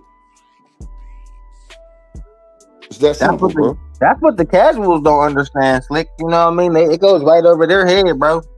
No, the casuals killed me because then you bring up the Four Kings. Them guys went up and down their weights and they lost to each other, bro. You understand me? Mm-hmm. Right? This guy beat this guy, then you take this guy, he can't beat this guy, but then that guy that lost beat this guy. Styles make motherfucking fights, bro. You can't have it both ways. It's not a triangle theory. It's just the facts of the matter. Vernon Forrest, I think, beat Sugar Shane. Myoma came and beat. It's just how it goes, bro. It's boxing. It's boxing. But I just wish we can get back to the day and age of the guy that's calling for the smoke get the praise, and the motherfucker who dodging it tell him you scared instead of defending this motherfucker. Like, when you know he should be fighting these dudes. They're at the top of this class. I do admit this is one of the weakest eras of my living of boxing. But if you are in the top 5, fight them niggas. They're the top 5 of your class. Fight them niggas, bro. Quit doing that. That's all I'm saying. That's for all the boxers, bro. Praise the ones who going through the smoke. Praise the ones who's taking competition. Praise the ones you see taking steps up instead of fighting the same fish over and over and over again. Instead of praising these motherfuckers who you think they're just so charismatic and they can't be touched and, oh, it's about the bag. Like, nigga, what he eat make you shit. Stop it. Stop it. That's just so weak. You might it's annoying as hell, bro. Like, and that's why I always call that bullshit out and laugh at it, bro. Especially when they get disappointed because the shit. I say this all the time. It's like they've been like this. Is another thing about boxing that kills me, bro. They cheer for the wrong fighters all the time. It's like, bro, he's really not that guy, bro. Like, this is the nigga to be watching. I don't give a fuck about him, nigga. He boring. He this, he that. Who told you that? Oh, you heard another day. Tank said it. Mostly, I call them guys who talk about money all the time. They bag boys, and they content being the bag boy. You the motherfucker when I pull up to the hotel, you put my luggage on that fucking rack, and you be my bellboy. You carry my baggage. That's it. And they content with that because if you gonna talk about another man's sack and you ain't got one on your own, on yourself, then what the fuck I supposed to respect you for? If the only point after I done came through all the points of boxing, all you can do is say, but he ain't making 20 million like Tank. What the fuck? I don't care that he's making that. Doesn't mean he's worthy of making it either. But if that's who they want to give it to, so be. I don't care. But you can't deny the fact that he's protected. Very. They don't like that shit. That piss them off when you say he's protected, boy. But he is very protected. I mean, out the gate. And he ain't came from up under that. That's the thing. Don't get it twisted. All fighters are protected in the beginning. But nigga, you ran with this protection plan for the longest. Goddamn me, you not fighting. At some point, like we make fun, not me, but like I heard you crack jokes about Abdullah Mason, things like that, right? Yeah, when he got knocked down. I know, but he took a step up, and guess what? He learned from that shit. He did. I paid real close attention to his next fight.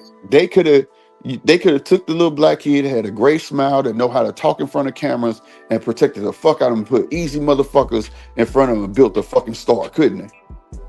Yeah, they could have. They could have. And people would have fell in love with Abdullah Mason, bro. Fell in love. And then he would have got with the right motherfucker late in his career, and they'd have been like, what the fuck? And got his ass beat the fuck up. But when he get there, he gonna be ready, bro. That's the thing, man. Like, you know, I want fighters make the good fighter. I want to see a good fighter that I see that could have potential to be great. Fight another good fighter and make him look ordinary. That's why when Terrence fight motherfuckers, they say, "Oh, he was a nobody." See, Terrence lived by the old creed. Yeah, Terrence lived. They don't listen. They hear, but they don't listen. Terrence lived by the old way, the 90s, nigga. You see what I'm saying? What do he say? After they fight me, where they at? You don't hear about them no more. But in this day and age, they'll tell you a good win is this. If I beat you and then you become champion later on, or you beat somebody notable, that's a good win. I say it's a better win if I exterminate your ass. You don't even want to box no more. That means I changed you. I fucking changed you. I changed your mental. I changed your perception. I made you say, I don't think I should be getting hit anymore. I'm going to go be a doctor. Say it one more time, fam. I don't think they heard you right. I'm dead serious. Facts, bro. Like, bro. That's why I keep on saying, Spence fans, y'all keep holding out hope, man. But if he even do come back, he ain't going to be the same Spence, nigga. He's not. Now, I'm drinking this yak right now, and I don't know. I hope I'm speaking clearly. Hey, you on the Punch Talk show, nigga. Go for it, nigga. We don't hold back shit over. All I'm saying is that at the end of the day, that's what it needs to be get back to. Boxing needs to get back to being a man sport. Right. They let these niggas who wear dresses in the sport, and they just think it's all right. They got their on their sensitivity, and Carl Thomas fucking emotional trip right now, bro. Like, this shit ain't it, bro. Like, it really ain't. If you exterminate a motherfucker, if I beat a nigga up and you don't see him any fucking more, versus somebody else beat the same dude up and he go on and have a better fight after that. Oh, see, that's a good win because see, he went on and did X, Y, and Z. See, when I came up, that logic only applied to motherfucking coaches. Okay, yep. If a coach make one champion, right, he may make coach of the year, but let's see if he can make another champion. Such as nobody's talking about the Fundors. I salute the Bomac, right?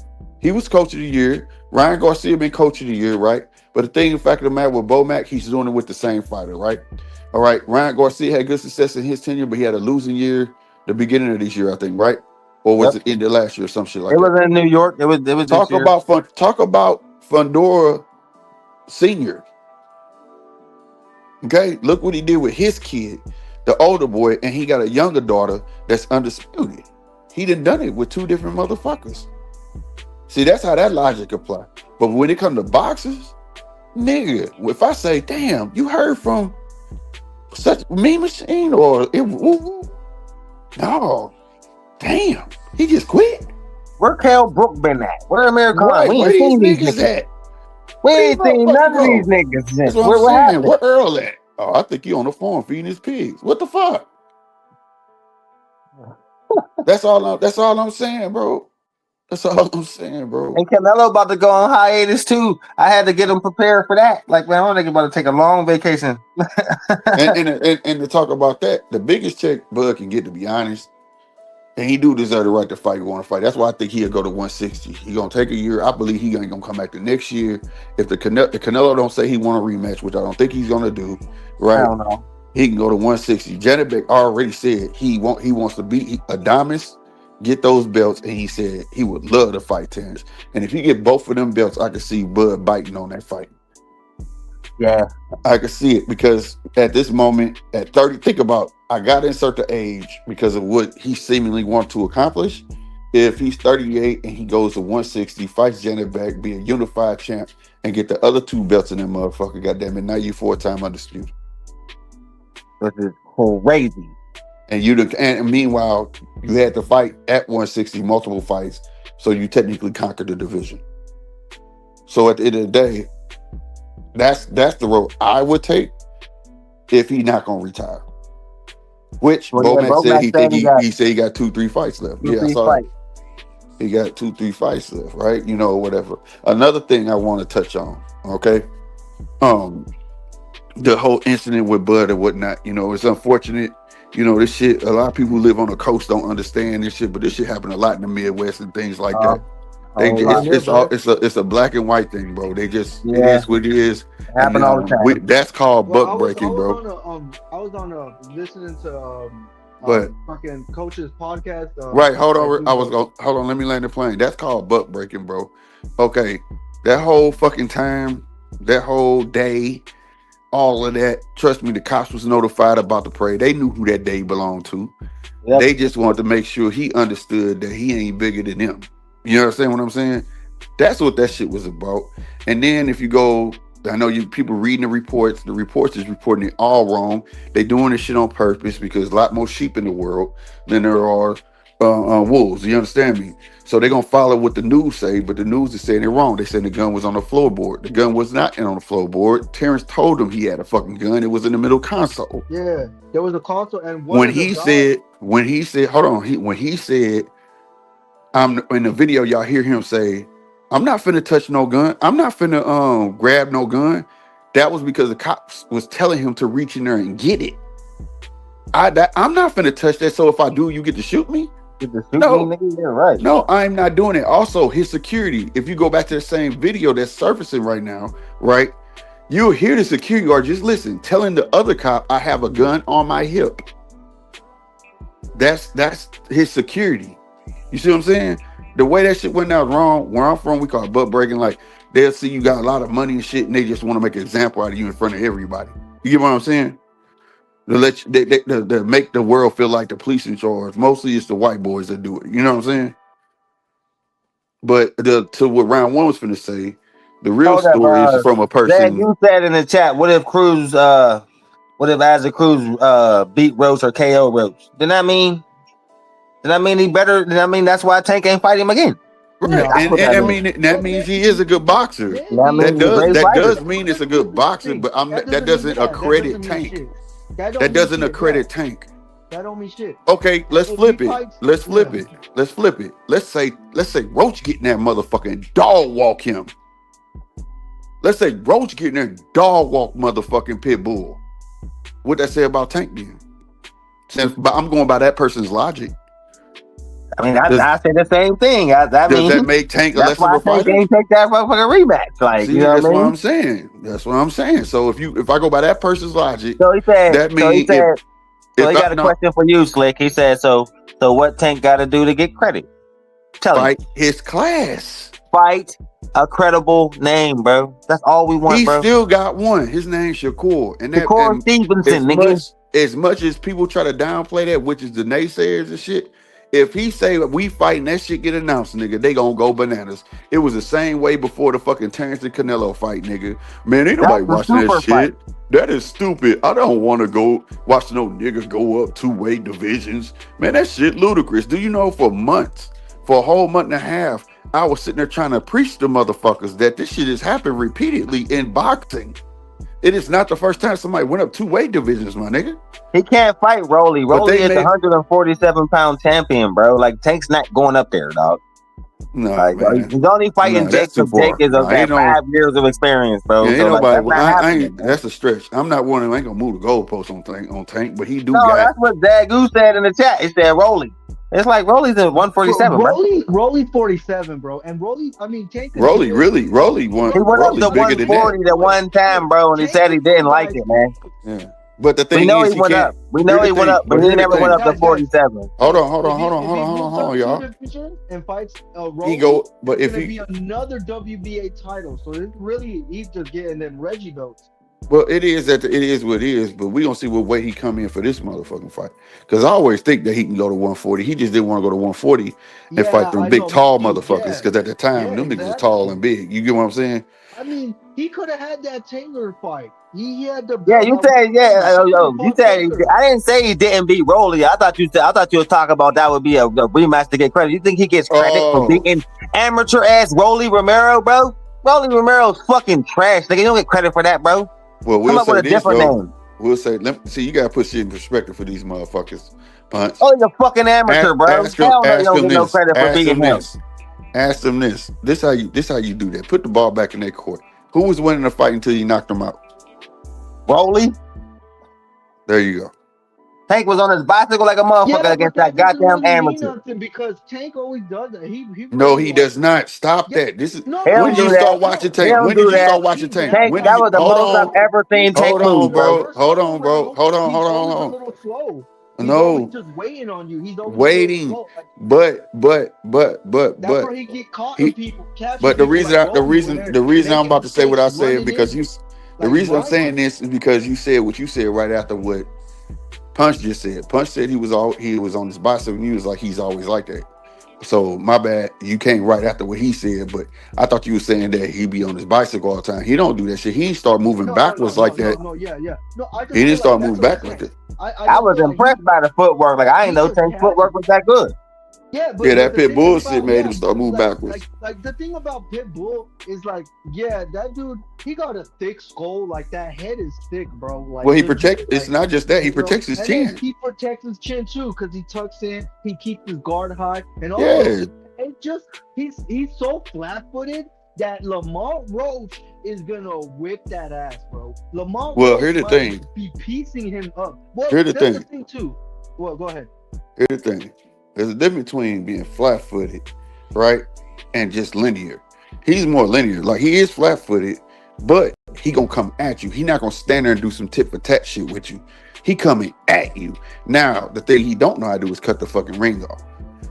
You see what I'm saying? Yeah, because he's a little like he's small. a little slow. He's just that too. Yeah, he's small. Yeah.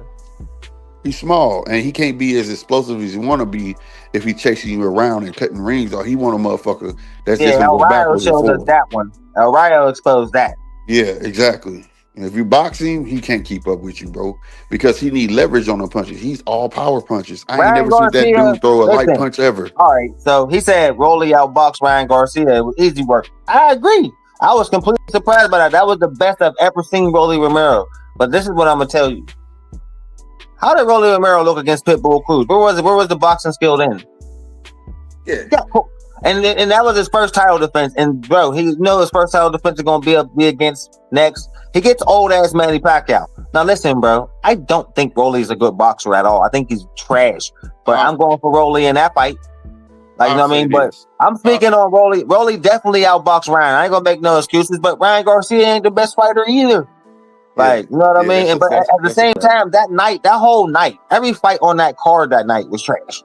Like, you know what I mean? So that was just a horrible fucking night for everybody, bro. But I definitely give Rolly his credit for that win. I do. No, I do. And also to just I agree with everything you said about Rolly, but to give a bit of grace to Rolly is that he was a fighter that he should have been went up.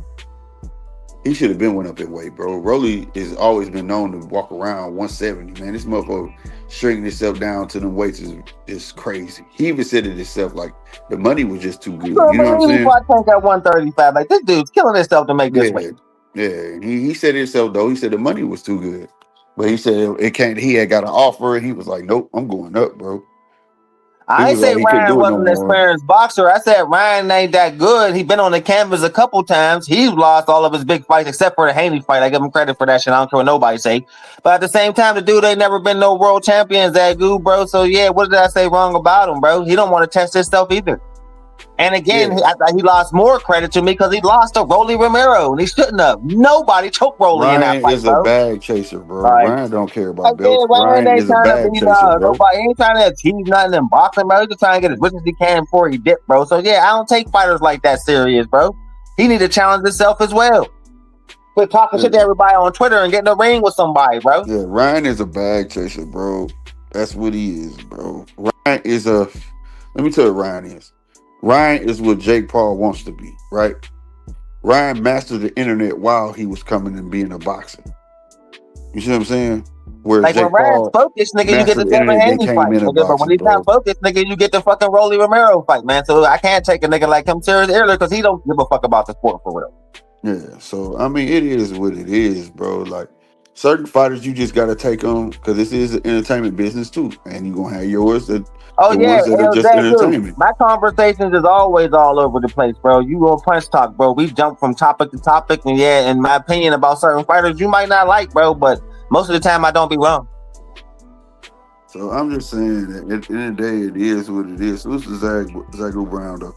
But yeah, man, you just saying this conversation all over the place. Interesting though. I mean, it's boxing. We can't just stick on one boxer though. Like. I ain't nobody's discrediting Tank. We all believe he said the discredit Tank and all of his opponents are trash. But listen, bro, we're not discrediting Tank as a fighter. We're just discrediting. We just don't like the cherry picking, bro. When we know, nigga, he didn't fight the best of his class. So y'all the ones who say he's the face of boxing, but you can't be the face of boxing and not fight the best in your class, bro. That's the point we're trying to make. None of us doubt his skill. None of us doubt what he's capable of. We see the potential to be great. But he's not. He don't want to pursue it, bro, and that's annoying in a legacy sport like boxing, bro. That's why we rain down on Tank like that, bro. Right. Let me give you a greater example. Canelo. When Canelo was at 154, he was forced into that fight with Triple G because the fans was on Canelo head. Like, you not fighting nobody, nigga. You know what I'm saying? You racking up these knockouts, but you're not fighting nobody. So he fought Triple G. Then everybody wants to see him fight Jamal and Boo Boo Andre. He said, fuck that smoke. I'm bouncing on these niggas.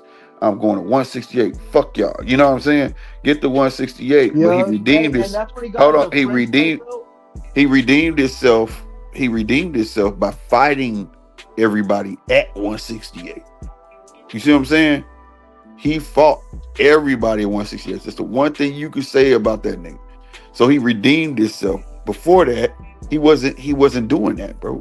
And it was starting to play out in the beginning of Tank. People was enthused by Tank. Like, this kid looks special. And I agree. He has skills. This and that third. He looked like he could be the next, this, that, and the third. La la la. But after a while, God damn it, it's like, okay, when you gonna fight the names? You done ate enough fish, ain't you full? That's true. Because I remember back then, before Triple G, I was like, he was fighting Amir Khan and Liam Smith and Chavez Jr. Like, these were weak names. So it's like, really, like, I wasn't really a big fan of Canelo back then until like the Triple G fights, and then he started fucking fighting like. In the beginning, he made his living off bringing up. In the beginning, he made a living off fighting smaller fighters, bro. Oh yeah, he did. Yeah, that's the thing too. That's the thing. Remember he fighting the Josecito Lopez and Amir Khan. That motherfucker tiny ass. So Zagu raised another good question. He say, I ain't say he the face of nothing, but I do see his greatness and how he stands out. He gives the people what they want. That's what we're saying. I think, look, the knockout power that stands out, the way he boxed Pitbull Cruz, that stood out. But stand out, like to get the love of he got the love of the casuals, but to get the love of the hardcores and the casual, Tank got to do shit like Crawford's doing. You got to become undisputed and shit like that. He don't care about none of that though. Legacy is like, that's what I say. That's why it's so hard for me to get behind him, because I'm a Legacy fan. When you in boxing, I want you to achieve great things. So when I see you with the potential to achieve great things, and you say all I care about is money, bro, you can get mad money from fighting the best. That's why it's so confusing for me, bro. Like, it's not confusing. It's just that these guys see an easy route. They see a guarantee and just think, ooh, you gonna guarantee me this? Ooh, you gonna, sometimes all money ain't good money, bro. You know what I'm saying? I mean, so because if you sitting there like, okay, if I come in this sport and I give myself a timeline, maybe you say, 5 years, and you say you gonna guarantee me $3 million a fight, I ain't gonna give a fuck who I fight, because I'm in here for a good time, not a long time. You get what I'm saying? Now, if I'm in here for legacy, which means I'm in here for the long haul, the money gonna come, bro. I'm gonna take my guarantees.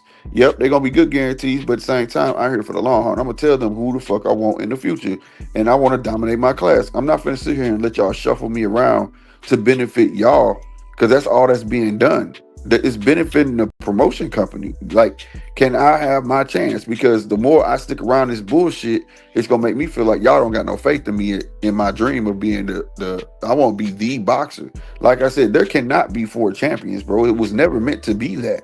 That's why you have the ring belt. That's why that's there. That's why it's something called undisputed. It should only be room for 1 king, not 4. Simple. And when like, I agree with my guy that just made that comment, and I like that the way he said it. I do celebrate Tank for giving me the entertainment. I don't dispute that, but that's where I put him. I only have a problem when casuals put him in a conversation of accolades and saying he should be in the Hall of Fame. He should be this.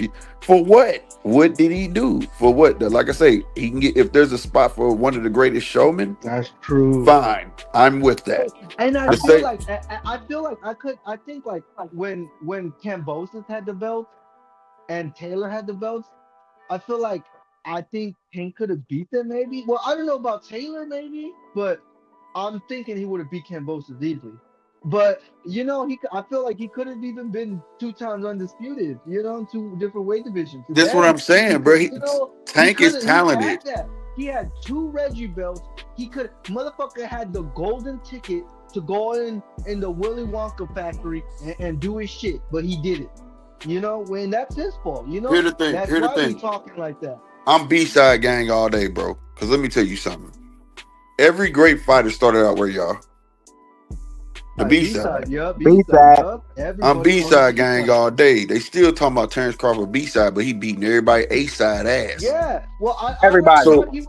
I thought he was So the A side with people like when he beat Spence. Like, yeah, he. I no, mean, against Canelo, yeah, because Canelo. he should have been. But the thing yeah. is, why do you care about that? And when I hear fans say, "Well, he's the A-side," No, yeah. who but gives a damn? I felt like once he beat Spence, he was that like if he fought another, like if he fought Thurman or someone else at 147, he would have been the A side. Look, like to me, him moving up, he's the A side. I guess the only guy you could have said was Canelo, because yeah, he's undisputed, and he's the other guy up there, Right. the face, right? But I appreciate it, Zagu. Thanks for the subscription, bro. I did put him as the A side. Like, Lose there's no Zagu. other fight he's fighting that he's gonna be the B side unless it's Canelo. You know. But So, here's the thing. But here's the thing. You fighting a guy that don't care about that shit.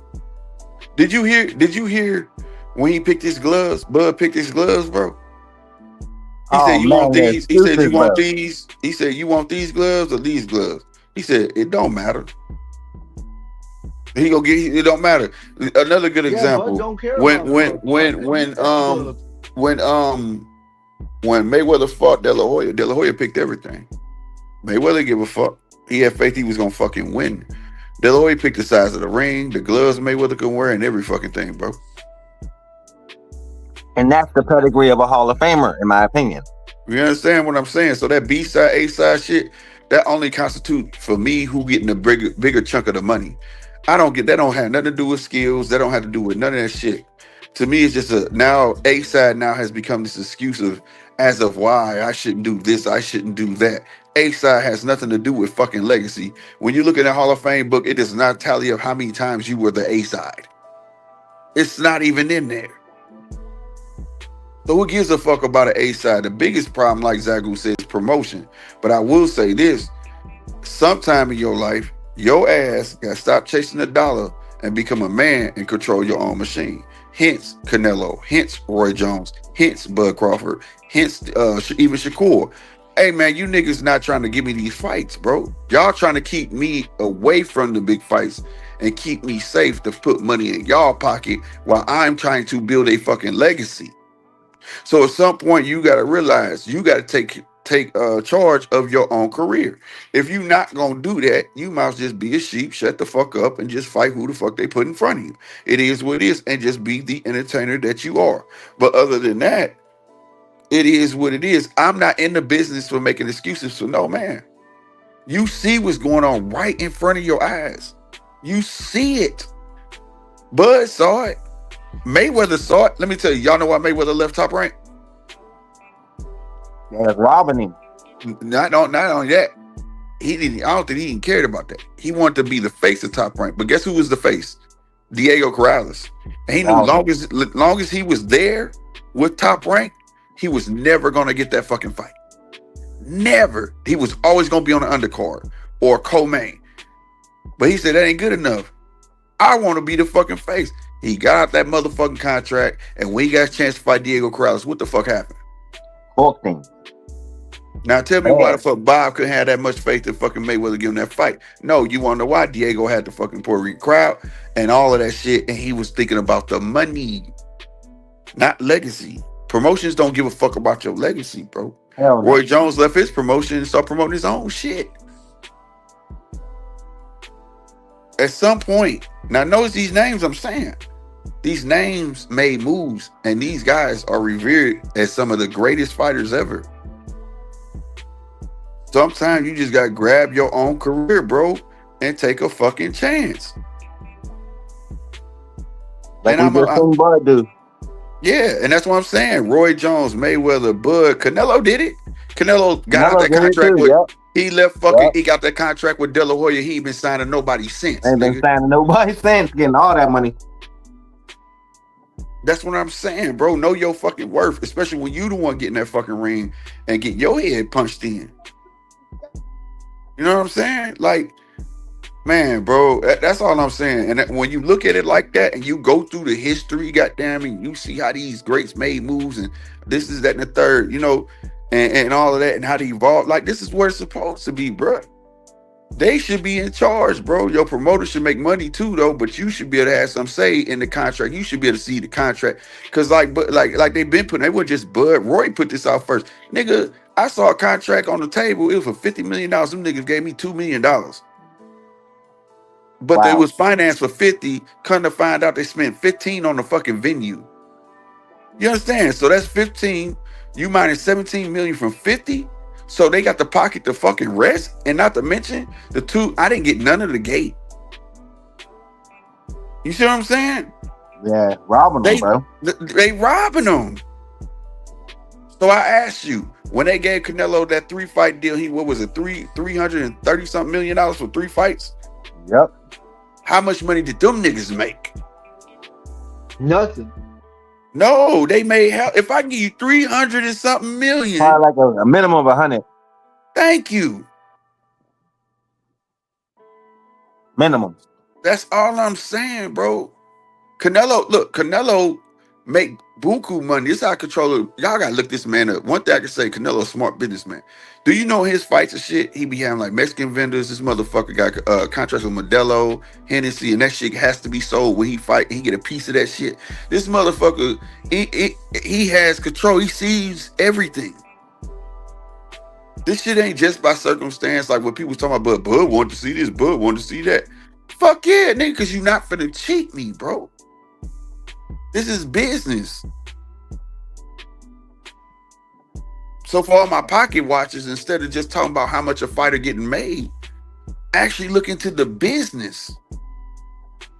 Ask yourself as a fighter, if you know if GMT Sports is the financer, right? And you got Punch Promotions, right? And I say Punch, I want to see Bud versus Mayweather. I will finance this motherfucker. I'm gonna give you $100 million. How you divvy it up between them two fighters and get the arena, whatever you do it. He say bet, and he contact Mayweather. Mayweather, I got 20 for you. He say bet, but I'm gonna give you 10. He say bet. Now look how much money he got left. He gonna get a venue. You see what I'm saying? And then he say, I'm gonna go find a venue. Say he's already in good with the T-Mobile. He get discounted rates. They tell him, just give us 20. Bet. The rest in his fucking pocket, bro.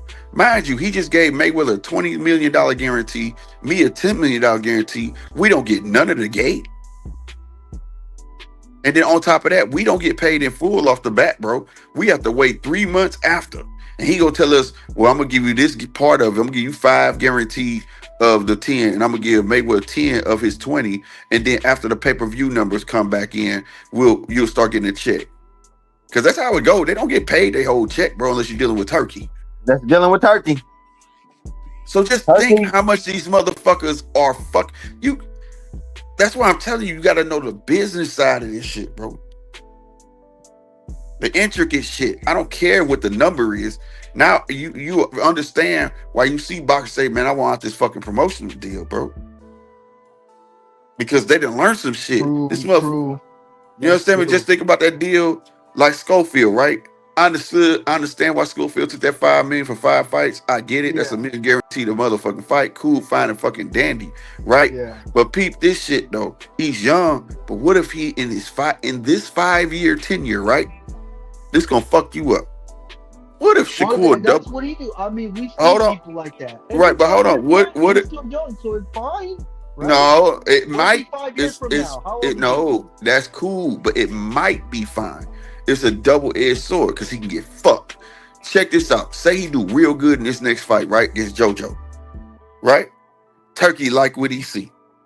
And he said, hey, you want to fight Shakur? Hell yeah. Oh, okay, bet. I'm going to call Oscar. Because Turkey ain't got to pay him shit. Turkey going to pay Oscar. And guess what he signed a contract for? Just for $1 million motherfucking dollars. $1 million. And it's going to be one of the biggest fights. Meanwhile, Shakur will make like 60, 70 off him. Thank you. And meanwhile, Shakur going to get like 30 million. Hey, you don't think Oscar's going to push? I mean, I don't know. Because Oscar, he had so many black talented fighters that he never really pushed. He never does nothing. Like, if he fumbles the bat, like, come on, man. Oscar, stop the coke. stop trying to push these Mexicans like Ryan and virgin olive oil who's gonna get his ass beat by Boots. Like, stop it. No, he got no. He called a virgin olive oil. That's a new one right there, bro. You got a young black man right there who could be the face. Yeah, but pushing Ryan Garcia and virgin. But peep this though. But peep this. If you don't know the business, you will accept $5 million for 5 fights. Again, do you know? I'm talking. I'll be right back, fellas. Hold it down for me. All right. Yeah. But if you do know this, if he did do that, right? Let's say he did do that, right? And okay, he did the 5 million, but let's say he did go and say, okay, Turkey, let's do this. The Shakur. You don't think Oscar's gonna be right there and stopping his tracks, like, yo, hold it. That's what I'm saying. Oscar, push this man, Oscar, bro. Push it. No. Don't push no other Mexican. No, not push nothing. I'm saying, like kind of like the face of Golden Boy. No, you missing what I'm saying. If he fights Shakur, say if he fights Shakur in his next fight, right? He done lost out. All he's gonna get is $1 million. You understand what I'm saying? He's not getting no more because Turkey gonna pay Oscar. Oscar got him a contract for 5 years, 5 fights, $1 million a piece. See, if you understand. You're right. No, but that's what I'm saying. If Oscar, he has him, and he's got him, like, yeah. But you don't think Oscar would like to want? If I'm Oscar, I would do that. But I don't know if he does because he don't push black boxers, bro. Like, I don't know. No, he don't. But all I'm saying is the opportunity to fuck him over is there. You understand what I'm saying? Yeah, but the opportunity for Oscar is there to make him the face of Golden Boy Promotions. The face. Well, that's the thing. He don't see it that way now. But this is the thing. He's stupid. He still could be. He still could be the face of Golden Boy. He just won't be getting paid like he the face of Golden Boy. No, but after those fights, look, the thing is look, to me, if Oscar had any, because who's the face of Golden Boy right now? I would say Virgin. You got me saying Virgin Thank you, Slim. He got me saying that shit, man. Damn, bro. Ortiz, motherfucker. Virgin Ortiz, nigga. But you don't need Ortiz. Look. I guess Schofield isn't a real champion as well right now. He's never had a world title, right? Right.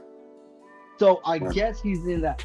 But if he does, and he could be pushed to that. But Oscar don't push black boxers because he's a bitch. But maybe he'll learn. But here's the thing. He may not like it. But if the opportunity to get there for him to fight Shakur, he'll let him fight Shakur. And guess what? Hold on. Let me finish. That might be fine, but I don't care.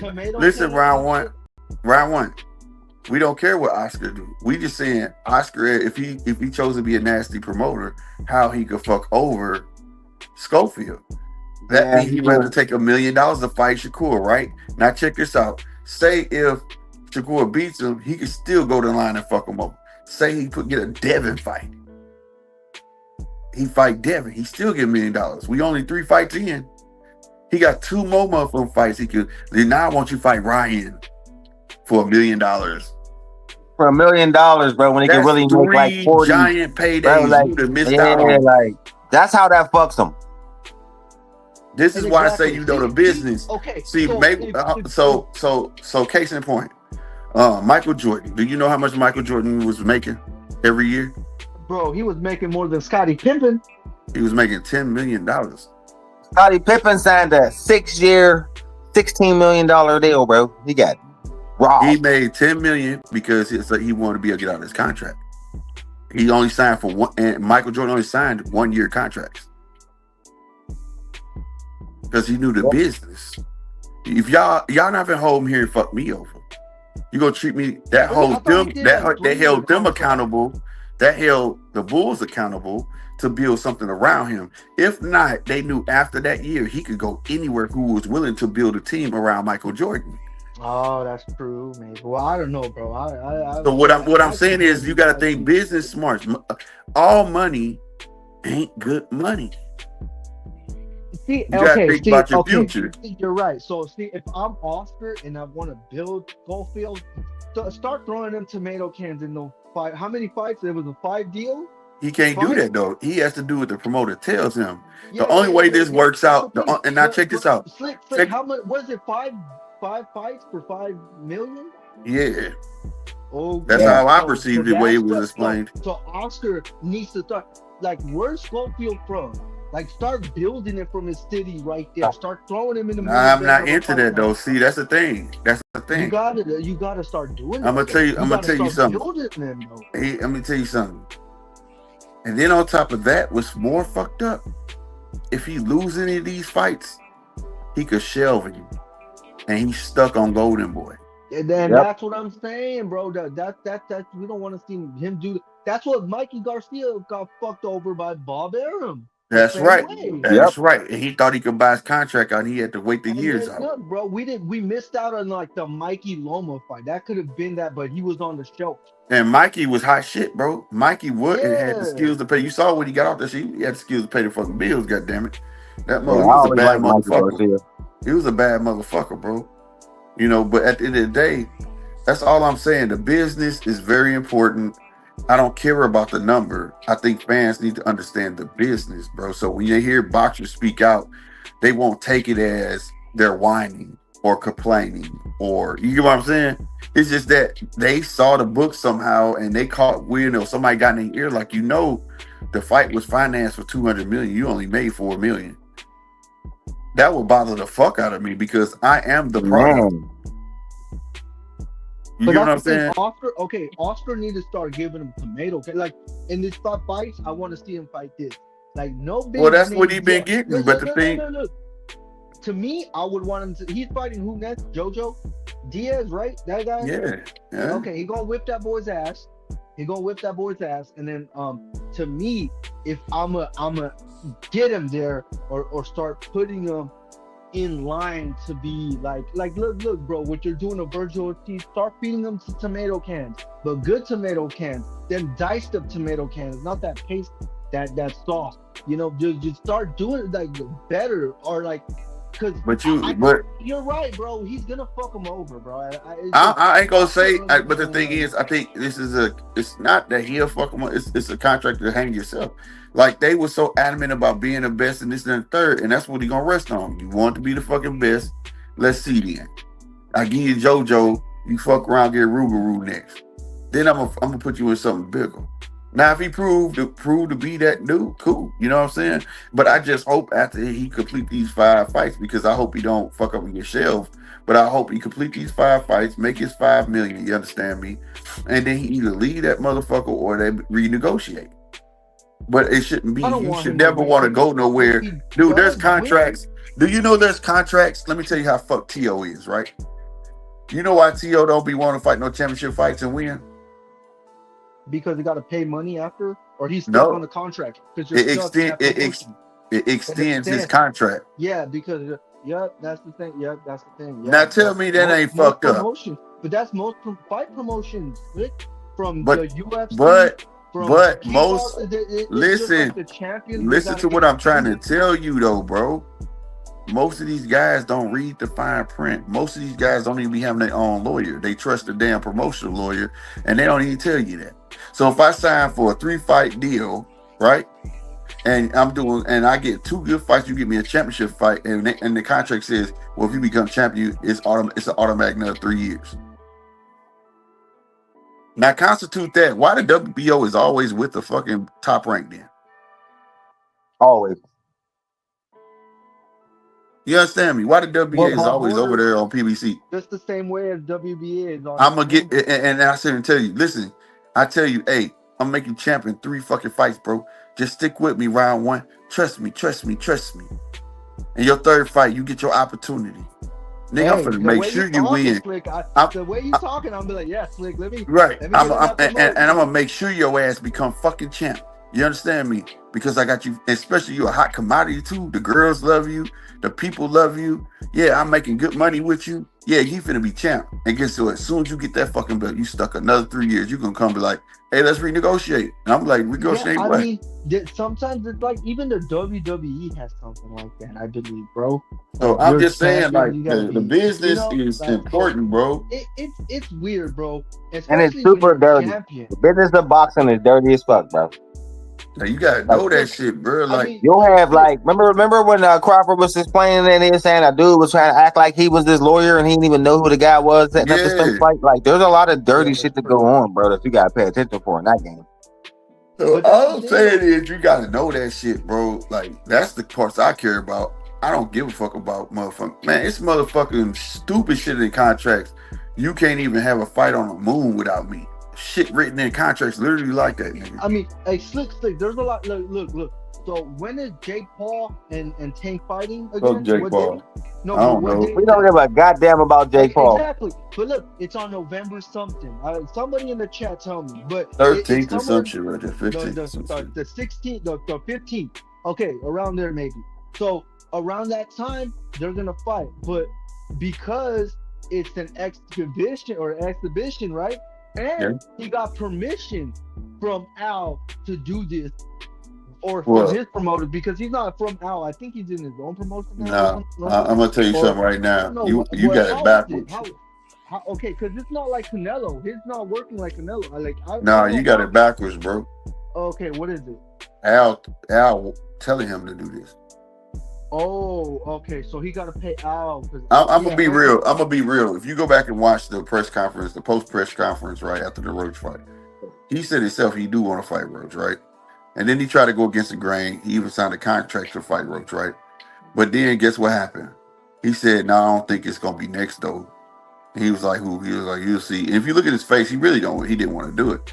But this type of money that PBC finna get for this fight, go put PBC back in a good space. They need money. One fight finances the next fight, bro.